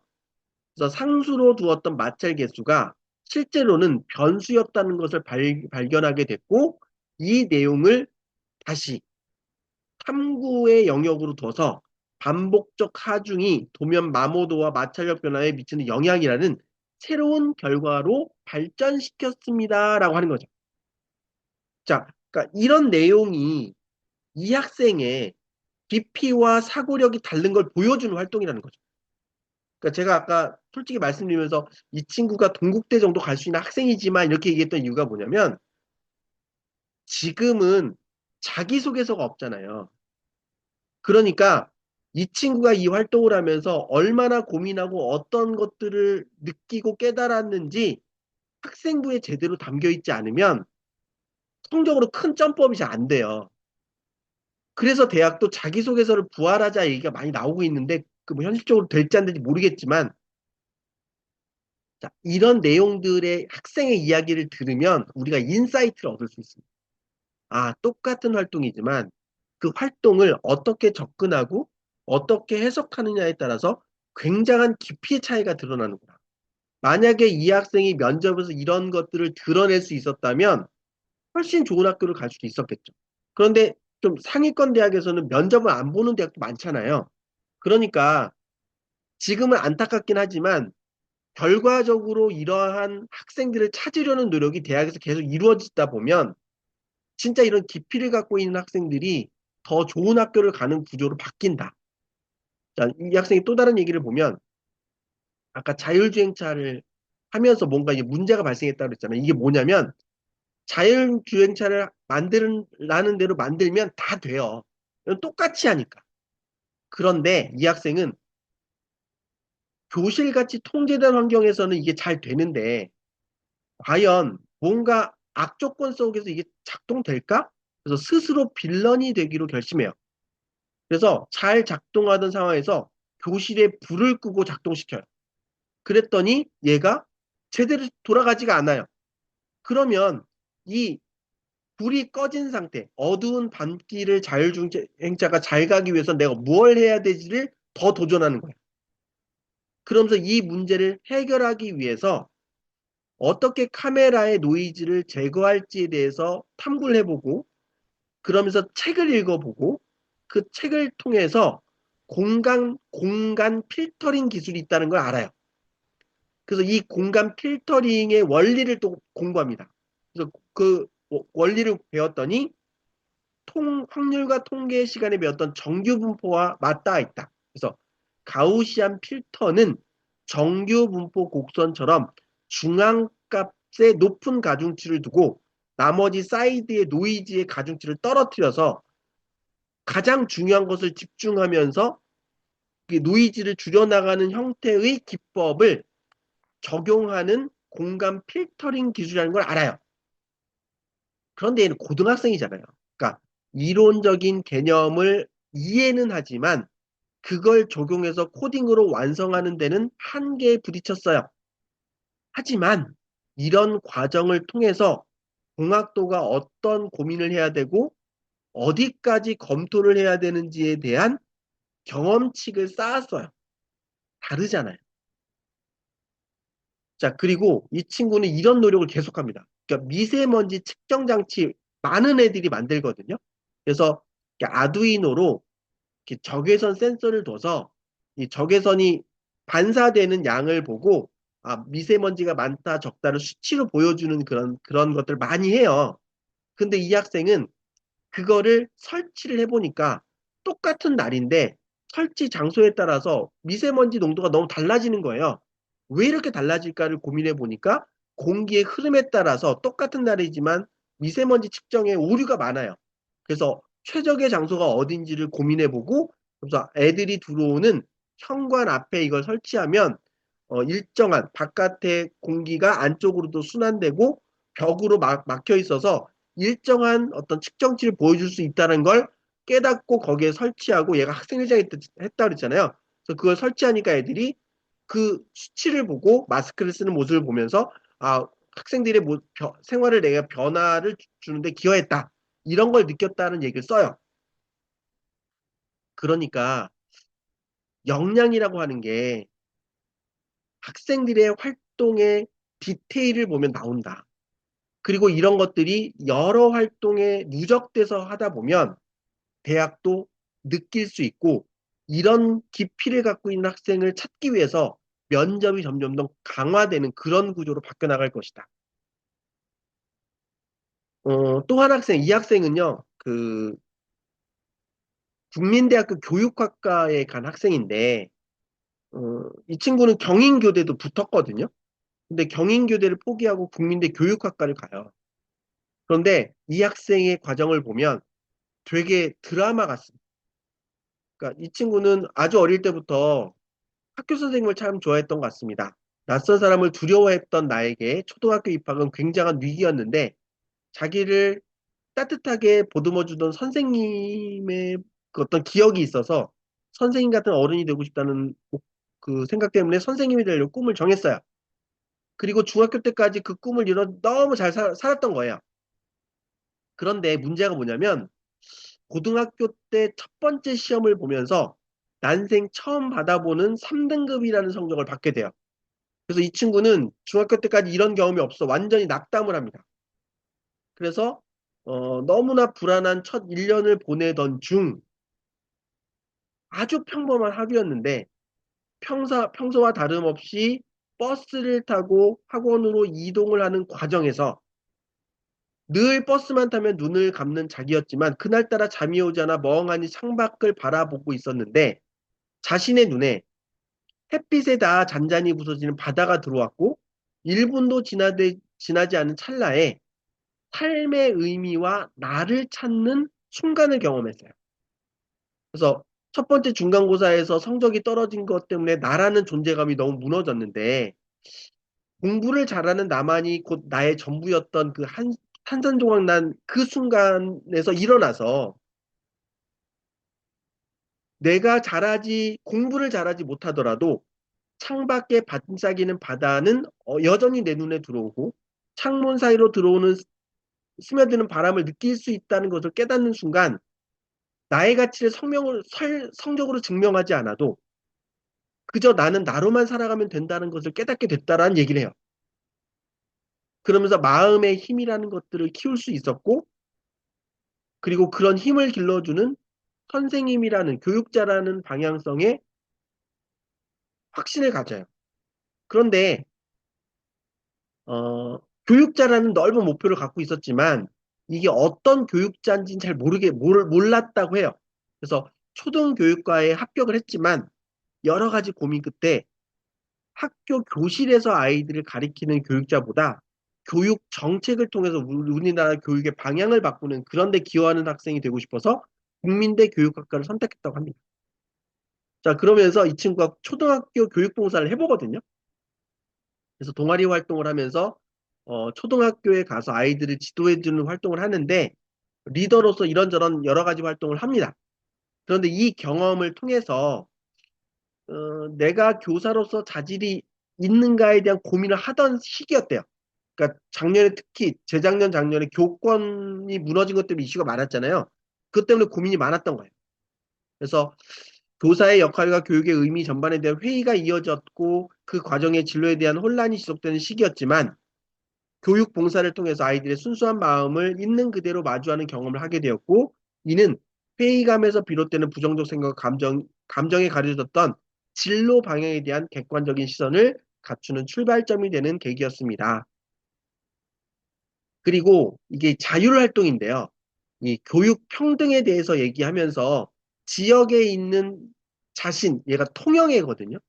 그런데 지방은 교육적인 자원이 부족하다라는 여러 가지 얘기가 나오면서 지방에 있는 학생들의 교육 환경을 되게 부정적으로만 묘사하는 게 문제라고 생각하는 거예요. 그래서 이 친구는 우리 지역에 있는 자원을 교육적으로 어떻게 활용할 수 있는지 팀원들과 함께 모여서 우리가 갖고 있는 우리만의 장점을 교육적으로 어떻게 활용할 수 있는지를 탐구하고 발표하고 공유하는 활동을 해요. 그러면서 뭐 이 통영이니까 거북선의 구조와 뭐 하객진 뭐 이런 것들을 수학적으로 활용하고 이 사교육이 없는 환경이기 때문에 더욱 자율적인 활동이 가능하면서 이 정체성이라고 하는 것들을 윤리 시간과 접목시켜서 수업 프로그램을 만들고 이런 활동을 합니다. 그러면서 2022 개정교육 과정이 왜 바뀌었고 그런 변화된 속에서 이런 뭐 그 거북선의 원리를 수학적으로 활용한다거나 이 정체성이라고 하는 걸 윤리 시간에 적용하는 것이 어떤 의미가 있는지 발표를 하는 거예요. 자, 이런 활동을 통해서 이 친구는 여러 교과가 하나의 주제로 엮이는 교육 프로그램을 만들면서 교육의 확장성과 가능성이 무궁무진한 걸 체감하고 직접 새로운 교육 도구를 만들어 본 경험을 통해서 교육 정책에 기여하고 싶다는 목표를 구체화할 수 있는 경험이었어요. 그리고 마지막으로 이 친구가 아까 고등학교 1학년 때 3등급 받으면서 좌절을 겪었다 그랬잖아요. 그러면서 수학에 대해서 되게 어려움을 겪었나 봐요. 그래서 나는 왜 수학을 이렇게 어려워할까라는 고민이 있었는데 다른 건 몰라도 그래프가 나오면 좀 성적이 좋았나 봐요. 계속 이제 그런 고민을 하는 거죠. 그러다 1학년 때 수학 선생님이 수학은 하나의 역사책이다라는 얘기를 하면서 이때는 그냥 수학 세특 꾸미기 위해서 수학 역사를 다룬 책을 읽었는데 그 책의 수학의 발전 과정 속에서 대수학적 접근과 기하 접근이 구분된다는 점을 알게 됐고 현대 수학의 출발점이 기하학에 있다는 사실을 접하면서 큰 흥미를 느꼈다는 거예요. 그러면서 자기가 어려워하는 수학의 단원을 기하학적으로 증명해보는 왜 나는 그래프가 나오는 건 잘했으니까 그래프나 어떤 눈으로 볼 수 있는 확인할 수 있는 그런 형태로 모든 수학의 개념을 바꿔보려고 노력하는 거죠. 그러면서 2학년이 되면서 수학 성적이 많이 상승했고 3학년이 되면서 이 친구가 수학을 1등급까지 끌어올립니다. 그러면서 그런 내용으로 친구들을 대상으로 이하학적으로 수학을 익혔을 때의 기억력, 수학 성적 이런 것들을 실험을 해봅니다. 학생들을 대상으로.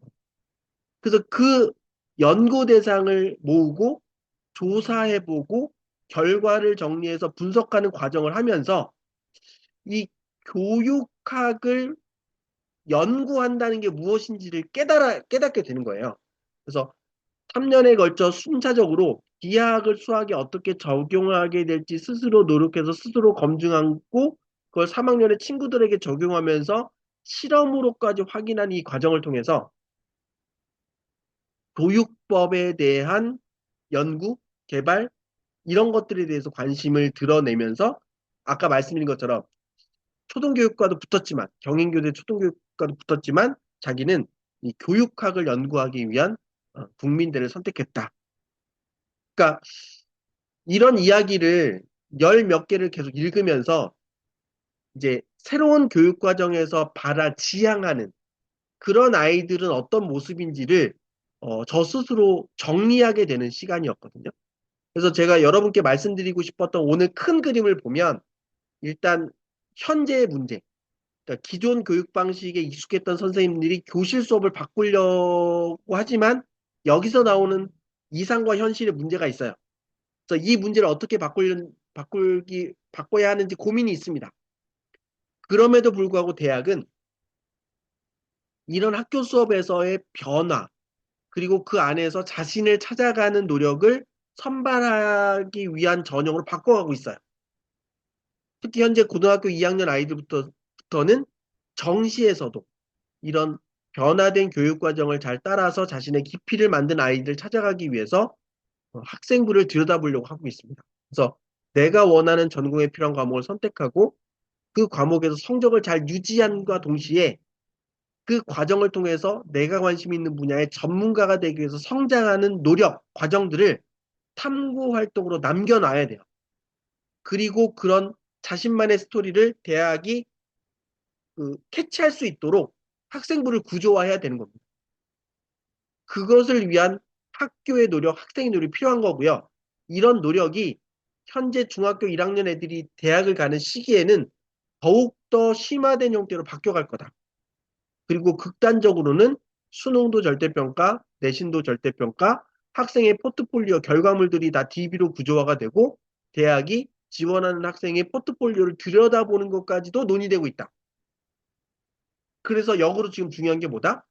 현재 중학교, 고등학교 학생들은 자신의 스토리를 어떻게 학생부에 만들어 놓을지 연습하는 과정이 필요하다. 그래서 사실 무언가를 탐구한다는 건 제가 앞단에 한국사 얘기하고 물리학 얘기하면 제가 말씀드렸잖아요.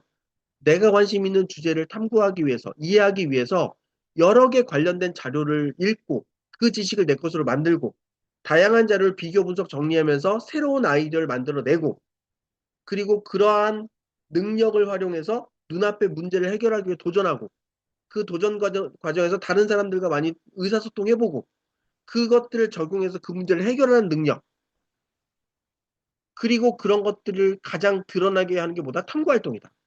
탐구활동은 스스로 질문을 던지고 그 질문을 던지는 것과 관련된 다양한 자료를 읽고 그 자료를 정리해서 조금 더 구체적으로 그 문제를 접근해 나가고 그 접근해 나가는 걸 글이라고 하는 매체를 통해서 정리하는 게 탐구 보고서니까. 그래서 이 훈련을 어떻게 하는지가 매우 중요하다는 거예요. 그런데 이 연습을 하지 않고 고등학교에 올라가서 탐구 보고서 쓰라고 하니까 애들은 어떻게 한다? 블로그를 베낀다. 애들은 어떻게 한다? 챗GPT한테 써달라고 한다. 요새 진짜 어마어마하게 인공지능 기술이 발전해서요. 내가 주제를 던져주면 인공지능이 그 주제와 관련된 자료를 찾아주고요. 네가 찾은 자료를 보고서 써. 그럼 보고서가 나와요. 근데 문제는 뭐죠? 그 보고서를 쓰는 과정에 아까 보셨던 것 같은 생각의 힘, 나만의 스토리를 만드는 과정이 없잖아요. 그러니까 이 과정이 없으면 면접 가서 한계가 드러나. 그래서 제가 이제 강조하는 건 뭐냐면 이런 연습을 우리가 어떻게 해야 될 거냐 하는 거예요. 그래서 제가 아까 말씀드렸던 탐구 보고서 콘텐츠를 만들면서 사실은 어, 제가 대학원에서 논문 쓸 때 경험을 빗대본 거거든요. 그러니까 저희 그 대학원 논문 쓸 때 저희 교수님이 늘 했던 게 뭐냐면 잘 쓰여진 논문을 많이 읽으면 논문 쓰는 능력 향상돼. 그래서 네가 관심 있는 주제가 있다면 그 주제와 관련된 논문을 100개 읽어봐. 그러면 어떤 논문이 쓰레기고 어떤 논문이 진짜 좋은지 너 알게 될 거야. 그럼 좋은 논문을 쓰기 위해서 노력하다 보면 좋은 논문이 나와. 이렇게 얘기하셨거든요. 그래서 제가 생각한 건 뭐냐면 잘 짜여진 탐구 계획서와 이 잘 짜여진 탐구 계획서에 맞는 읽을 거리를 주고 그 내용을 보고서로 쓸 수 있게 워크북을 만들어서 연습을 많이 시키면 이 위에 스스로 질문을 던지고 스스로 자료를 찾고 스스로 탐구 보고 쓸 수 있는 준비를 스스로 할 수 있을 것이다라는 가정으로 컨텐츠를 만들었어요. 그리고 나서 이제 원장님들하고 얘기를 해보면서 이것들을 좀 다듬는 과정에서 우리가 느낀 게 뭐냐면, 야, 의외로 애들이 문해력이 없다. 그러니까 지금 이 책을 완독하는 애들이 별로 없다라는 얘기를 하는데, 요 비슷한 기사가 얼마 전에 나온 게 뭐냐면, 지금 중고등학생들이 책을 읽으라고 하니까 책을 어떻게 읽냐면 책을 골라요. 그리고 유튜브에서 이 책의 서머리를 찾아요. 그 서머리 몇 개를 보고 이 책을 읽었다고 하고 탐구 보고서를 쓰거나 독후 활동을 한다는 거죠.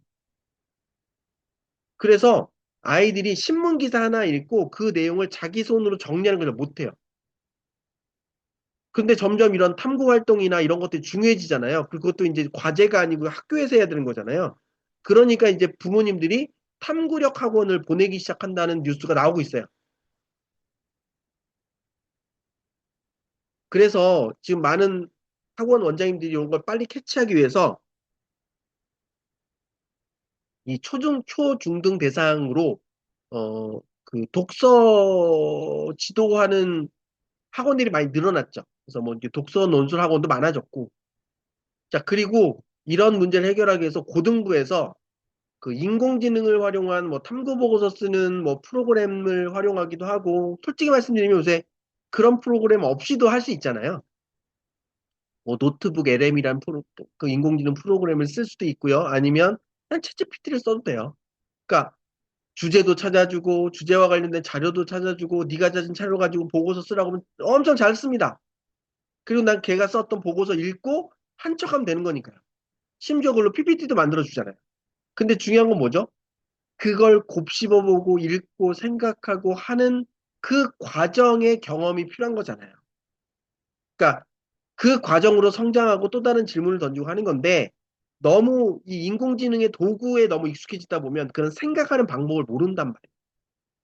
그래서 저는 중동시가 중요하다고 생각합니다. 그래서 어떤 글을 읽고 그 글의 내용으로 이야기하고 말하고 하는 건 좋은데 내가 질문을 던지고 그 질문에 필요한 자료를 읽고 그 여러 개의 자료를 종합해서 나만의 글로 써보는 이 아날로그적인 연습이 되어야만 그 아날로그적인 걸 활용해서 디지털 혹은 인공지능이라는 도구를 활용해서 나만의 결과물을 만들 수 있다. 그러지 않으면 인공지능이 한 것을 쫓아가는 내가 된다. 그래서 저는 이 중학교 시기에 2단계가 반드시 필요하다고 생각을 하고, 그래서 여러분들이 뭐 독서논술 프로그램을 활용하시던, 인공지능을 활용하는 어떤 프로그램을 쓰시던, 아니면 인공지능을 활용해서 애들이 탐구 쓰게 하시던, 학문적 글쓰기로서의 아날로그적인 그 과정을 여러분이 수업으로 할 필요가 있다. 이거는 국영수가 중요한 게 아니에요. 물리에서도 자료를 모아서 분석하고 정리해서 새로운 아이디어를 만들어내거나 그 내용을 내 것으로 만드는 게 필요하다고 하잖아요. 역사에서도 그 어떤 주제와 관련된 자료를 찾아서 비교 분석 정리하면서 그 내용을 이해하거나 그 내용을 융합 정리 비교 분석해서 새로운 아이디어를 만들어내는 능력이 필요하다고. 새로운 지식을 구성하는 힘. 그걸 연습시키는 건 국영수와 상관이 없습니다. 그래서 저희가 그런 것들을 할 수 있는 컨텐츠, 탐구의 지혜라고 하는 컨텐츠를 만들었고, 그 탐구의 지혜라는 컨텐츠를 공급하는 것뿐만 아니라, 탐구의 지혜라는 컨텐츠를 쓰시는 원장님들과 한 달에 한 번씩 간담회, 세미나, 사례 공유를 하면서 함께 동반 성장을 하고자 하는 커뮤니티를 운영하고 있어요. 그래서 탐구 활동이 중요하지만 탐구 활동 경험이 없이 그것들 하는 아이들이 너무 많고, 그렇기 때문에 기회가 있어도 제대로 활용하지 못한 애들이 너무 많다. 반대로 생각하면 탐구 활동을 제대로만 할 수 있다면 이런 기회를 차별화 포인트로 활용할 수 있다라는 생각을 갖게 된 겁니다. 그래서 지금은 융합의 시대잖아요. 내가 공대를 갈 거라 하더라도 인문학에 대한 지식이 필요하고 인문계열로 갈 거라고 하더라도 과학적 지식이 필요하기 때문에 방향을 못 잡은 학생들은 인문사회, 상경, 자연, 공학, IT, 의료, 교육, 예체능 다양한 분야를 골고루 경험해 보면서 자기가 관심 있는 분야를 찾아 나가거나 목표가 있는 학생이라도 목표 외 분야의 주제를 다루면서 배경 지식을 늘려가는 그런 과정을 탐구의 제 콘텐츠로 학생들을 지도하시고 그 경험을 다른 원장님들과 나누어서 동반 성장을 할 수 있는 커뮤니티를 만들어 갑시다. 그래서 기본적인 저희가 만든 콘텐츠는 워크북이에요. 그래서 멸종동물 기술에 대해서 한번 탐구해 봅시다. 그런데 여러분 뭐 자료 찾고 시간이 없잖아요. 그래서 이 주제가 왜 중요하냐면 이러이러해서 중요하고요. 이 주제를 해결하기 위해서 저희는 요 네 개의 작은 질문을 해결하고 싶어요. 이 네 개의 작은 질문을 해결하기 위해서 저는 요런 자료를 찾아봤어요.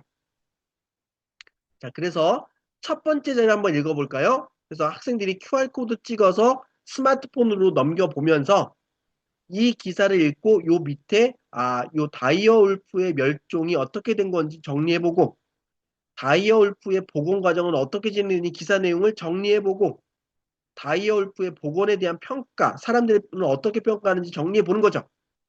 그 다음에 두 번째 자료 읽고 정리해보고 세 번째 자료 읽고 정리해보고 네 번째 자료 읽고 정리하면 하나의 주제에 대해서 네 개 자료를 읽었잖아요.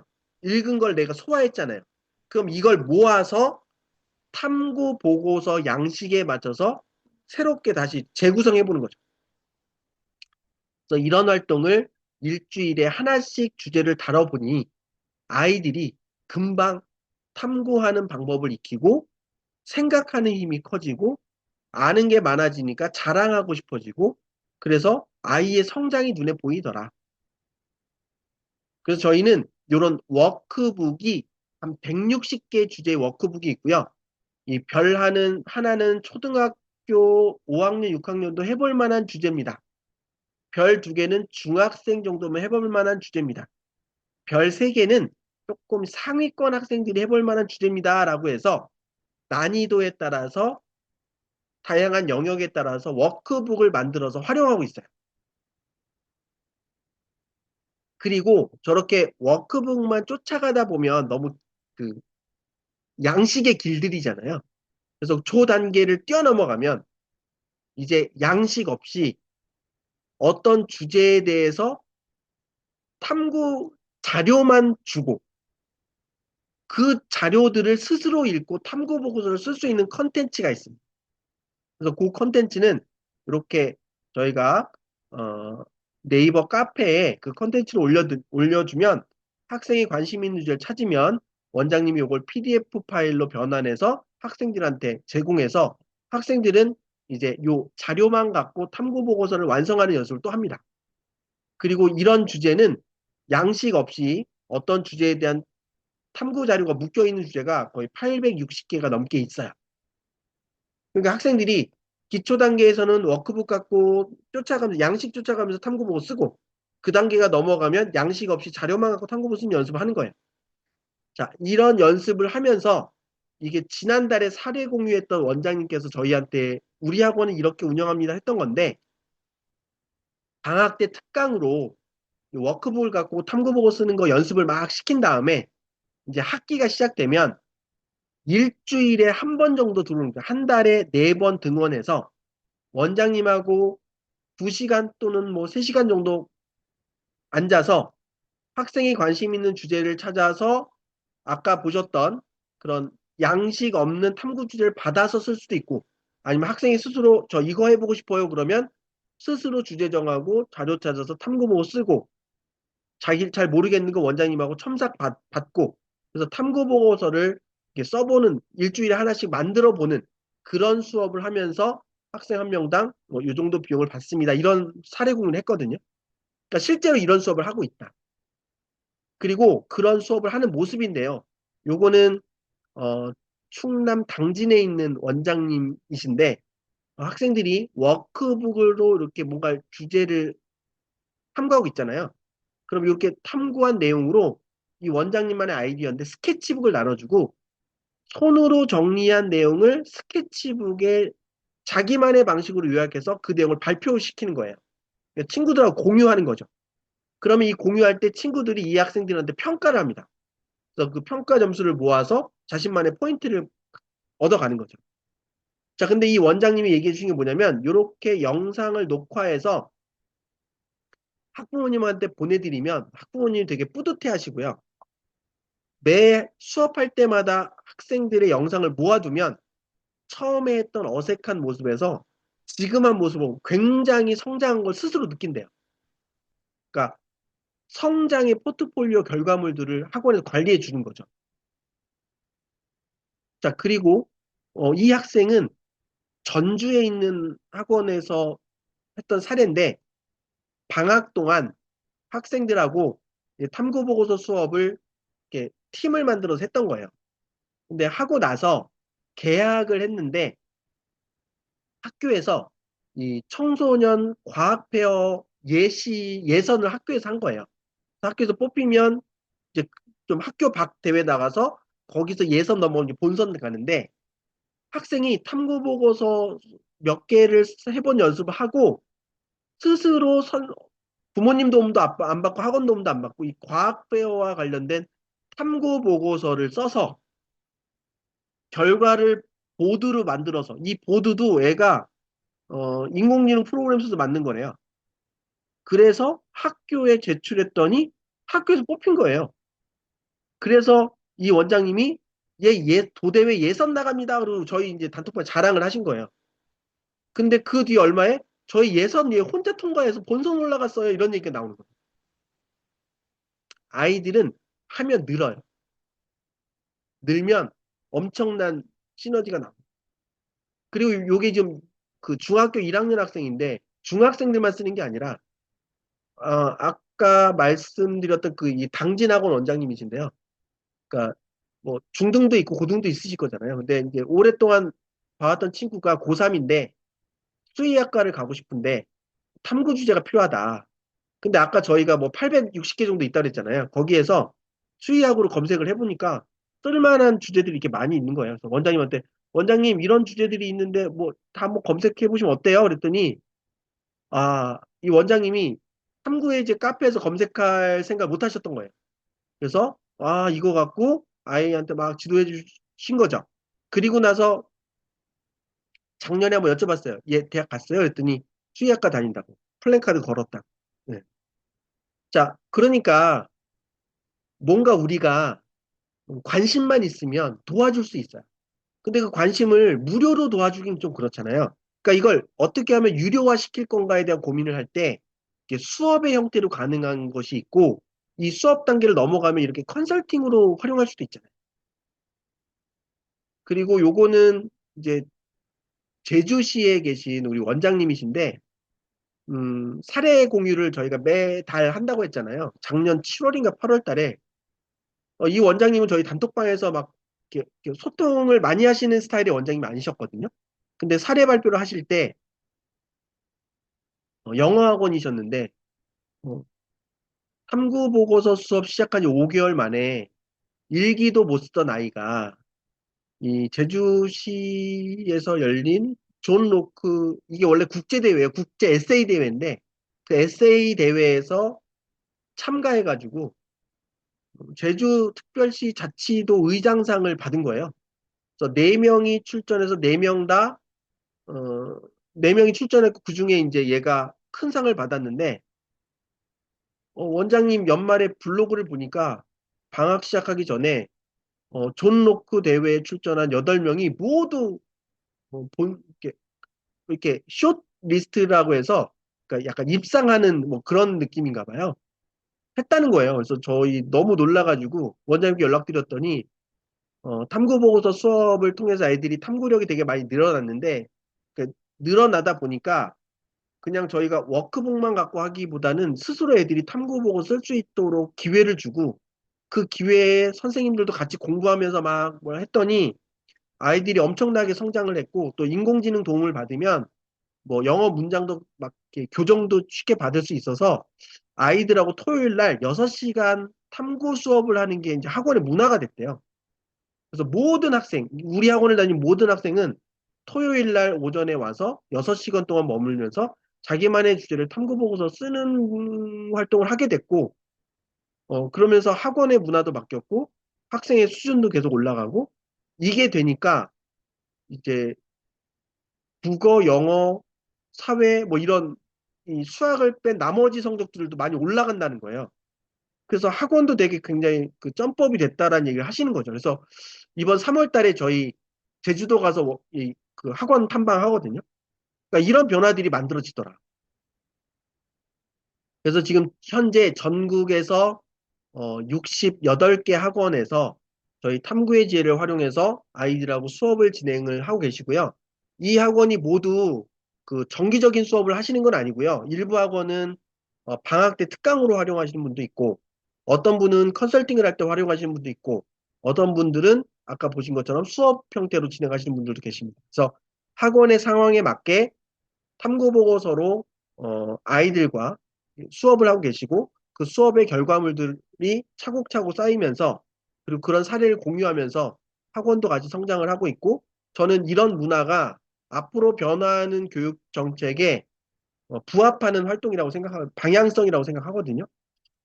다만 이런 거에 대한 경험을 공유하고 나누다 보니까 너무 옆에 가까운 학원에서 이런 컨텐츠를 쓰게 되면 분쟁이 생기더라고요. 그래서 저희가 지역권이 좀 넓게 있습니다. 그래서 보시면 어, 광역시에서는 구 단위로 지역권이 있고요. 광역시가 아니면 시 단위, 군 단위로 지역권이 있습니다. 그런데 이렇게 보시면 우리 성남 같은 경우에 두 곳에서 쓰고 계세요. 그래서 원래는 우리 혼공기적학원에서 성남시 전체의 지역권을 갖고 계셨는데 워낙 성남시가 넓다 보니까 어, 우리 원장님께서 좀 지역의 거리가 좀 있어서 혹시 양해를 구하고 같이 쓸 수 있을까요? 라고 요청이 와서 제가 여쭤보고 원장님도 흔쾌히 우리 지역은 넓어서 같이 쓸 수 있을 것 같습니다 하셔서 같이 쓰는 거거든요. 그래서 원래 지역권은 구단위, 시단위, 군단위로 이루어지고 있는데 좀 지역이 좀 명확하게 분리가 되면 기존 지역권 원장님이 양해한다는 전제 조건으로 같이 쓰는 곳들이 좀 있긴 있다. 그래서 우리 원장님도 혹시 원장님들께서도 우리 지역에서 나도 이렇게 탐구 보고서라고 하는 수업을 통해서 아이들의 역량을 키워주고 우리 학원도 새로운 어떤 컨셉으로 변화를 도전해보고 싶다 하시는 분이 계시다면 어, 바로는 안 되고요. 제가 3월 6일 날 교육을 한 번 더 진행을 할 겁니다. 요때는 순수하게 탐구의 지혜로 어떻게 수업을 하고 있고 어떻게 아이들을 변화시킵니다 하는 그 구체 방법론만 말씀드릴 거예요. 그래서 이 교육을 한번 들어보시고 이걸 들어보신 분 중에 제가 워크북 샘플을 드릴 거예요. 그러면 샘플을 활용해서 탐구 보고서 직접 써보시고 아 이렇게 쓰는구나. 그리고 이 정도면 나 해볼 수 있어요. 하시는 지역권 충돌되지 않는 분만 저희 탐구의 지혜를 활용하실 수 있도록 안내를 해드릴 거고요. 저희 탐구의 지혜를 혹시 관심 있으시다면 이 교육 신청 한번 해보시고 이 QR코드는 같은 QR코드입니다. 여기에 여러분 학원의 정보를 남겨두시면 지역권 충돌 되는지부터 제가 확인하고 충돌 안 되는 분만 교육에 초대 모셔서 방법 알려드리고 한번 샘플 사용하게 해드리고 샘플 활용해서 해보고 나실 수 있다 하신다면 저희 커뮤니티에 이제 회원사가 되셔서 저희 걸 쓰실 수 있게 되고요. 어, 초기 교육비라고 이름되어 있는데 그냥 뭐 가입비라고 생각하셔도 상관없습니다. 한 번 내는 돈이고요. 부가세 별도로 150만 원, 부가세 포함한 165만 원 내서 저희 회원사가 되셔서 컨텐츠 쓰시고 그 다음에 매달 컨텐츠 사용료로 15만 원, 부가세 포함하면 16만 5천 원입니다. 요거 내시면서 어, 매월 진행되는 간담회를 통해서 서로 우리 학원이 어떻게 쓰고 있는지를 공유하고 다른 학원이 어떻게 쓰고 있는지 공유하시고 또 제가 그 간담회에서 여러분 수업할 때 필요한 어떤 교육들을 계속 반복적으로 매달 진행해 드리고 있고요. 그리고 매일매일 새로운 컨텐츠가 하나씩 계속 업로드가 됩니다. 그런 탐구 주제들을 활용하면서 학생들마다 관심 있는 주제에 도움되는 주제를 찾아서 학생들이 탐구 보고 쓸 수 있도록 도와주시고 그 도움 주시는 것들을 유료화하셔서 여러분 학원의 수익으로도 만들어갈 수 있었으면 좋겠다. 그런 말씀을 좀 드리고 싶었습니다. 자, 여기까지가 오늘 제가 준비한 내용들이고요. 혹시 내용 들으시면서 궁금하신 부분 있으시면 이제 편하게 질문해 주셔도 되고요. 오늘은 많은 분들이 참여하신 건 아니니까 음속을 해제하시고 육성으로 질문하셔도 될 것 같긴 합니다. 편하게 여러분 궁금하신 부분들 해결하시고요. 혹시 관심 있으시다면 여기 교육 신청도 하셔가지고 다음 주 금요일입니다. 다음 주 금요일 한 2시간 정도 진행될 것 같은데 아 탐구보고 수업이 저렇게 진행되는구나 한번 느껴보시면 좋겠다. 그런 말씀 드려보고요. 또 하나 이제 좀 조심스러운 거는 교육을 들으셨지만 지역권 때문에 못 쓰시면 서로 불편하잖아요. 그래서 교육 전에 여러분이 요 상담 신청 올려주시면 제가 여러분 지역 확인한 다음에 지역권 충돌 나는지 안 되는지 점검해보고 여러분께 교육 참여 가능하신지 제가 피드백 드릴 겁니다. 그 피드백 받아보시고 어, 교육도 들어보시고 컨텐츠 충분히 이해하신 상태에서 여러분에게 도움될 수 있다면 저희 회원사로 참여하셔서 같이 동반 성장할 수 있는 그런 기회를 가져보시면 어떨까 그렇게 말씀드립니다. 어떻게 오늘 내용 좀 도움 되셨나요? 제가 워낙 저기 다양한 영역을 오늘 좀 건드리는 구성으로 교육을 준비해가지고 조금 이렇게 복잡하게 느끼실 수도 있겠다고 생각이 되는데 또 한편으로는 어, 앞으로 교육이 어떻게 구체화될 것인가에 대한 어떤 인사이트를 얻는데 도움이 되시지 않을까라는 생각을 하긴 했거든요. 어떻게 좀 도움 되셨나요? 좀 채팅창에 도움 되셨는지 좀 남겨주시면 어떨까요? 네. 우리 원장님들 방학이어서 많이 바쁘셨을 것 같은데 그런 와중에 오늘 시간 내서 참여해 주셔서 너무 감사드리고요. 참고로 음, 제가 좀 의미 있게 생각하는 것은 어, 현재 2028 대입제도 개편 방안 바뀐 현재 고등학교 2학년에서 중학교 2학년 학생들까지는 사실 기존의 입시의 연장선이라고 저는 보거든요. 물론 이렇게 디테일하게 보시면 변화가 많을 거예요. 그럼에도 불구하고 중요한 건 뭐냐면 선생님들이 그닥 그렇게 많이 바뀌지 않기 때문에 점점 점진적으로 바뀌어가는 추세가 될 겁니다. 그런데 현재 중학교 1학년 아이들이 고등학교 올라가는 순간부터는 이제 살아남는 학원과 그런 변화가 버거운 학원이 극명하게 갈릴 겁니다. 네, 그런 극명하게 갈리는 순간 저는 여러분들이 조금 그 준비된 학원으로서 그 지역에서 여러분의 어떤 위치를 가져갔으면 좋겠다는 생각을 갖고 있거든요. 네, 이수미 위원장님 감사합니다. 네. 그리고 그런 역할을 하시는 학원은 그 쉽게 무너질 수가 없습니다. 왜냐하면 이제 입시는 그 고등학교, 그러니까 중고등학교의 모든 방향성은 스스로 생각하는 아이, 그 자신의 선택을 설명할 수 있는 아이, 그리고 자신의 선택을 스스로 책임질 수 있는 아이로 성장시키는 게 목표거든요. 그리고 그런 것들을 이루어내는 학생들이 잘 선택되는 그런 구조로 바뀌어갈 거예요. 그리고 그런 것을 통한 성장은 생각하는 힘이고, 생각을 표현하는 힘이고, 생각을 설명할 수 있는 힘입니다. 그건 국영수와 상관이 없어요. 그래서 여러분들이 그런 것들을 도와줄 수 있는 준비를 하신다면 저는 분명히 어, 새로운 환경 속에서 성장하는 학원으로 여러분하고 될 수 있다고 생각하고 그리고 저희 탐구의 지혜와 함께 하시는 원장님은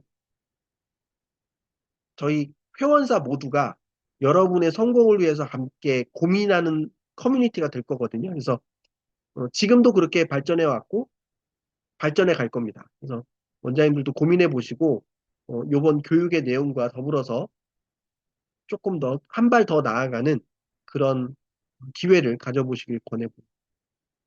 우리 원장님들 이제 시간이 많이 지나서 바쁘신 것 같습니다. 그러면 특별한 질문 없으신 것 같아서요. 예, 우리 훈아이 원장님도 감사드리고요. 어, 선생님 하나 여쭙겠습니다. 네네네. 조금 다른 질문인데요. 네. 정시는 이게 어, 정해진 건 아니지만 졸업 후에 혹시 수시는 졸업 후에 고등학생이 몇 년까지 도전할 수 있나요? 이게 학교 대학마다 다른가요? 수시를 그 해 당해로만 생각하는데 몇 년까지 이렇게 기간이 어, 대학마다 다르고 전형마다 다른데요. 네, 그러니까 수시에도 학생부 교과 전형이 있고 종합 전형이 있고 논술 전형이 있잖아요. 크게 보면 네, 학생부 교과 전형 같은 경우 특히 이제 수도권의 지역균형 선발 전형 같은 경우는 이 전형은 어, 고3 학생들만 쓸 수 있습니다 하는 학교가 있고요. 이 전형은 재수생까지 쓸 수 있습니다 하는 전형이 있고요. 이 전형은 뭐 다 쓸 수 있다 자격 조건이 정해져 있는 경우가 있어요. 그리고 학생부 종합 전형이나 논술 전형은 거의 지원 자격 조건이 없습니다. 이 얘기는 뭐냐면 누구나 쓸 수 있는 거예요. 다만 학생부 종합 전형은 고등학교 학교생활기록부가 판단의 근거가 되기 때문에 학생부가 없거나 학생부 관리가 안 돼 있는 애들은 의미가 없는 전형이죠.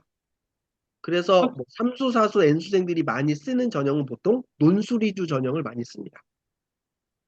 학생부가 잘 돼 있는 졸업생이 제자가 하나 있는데요. 네.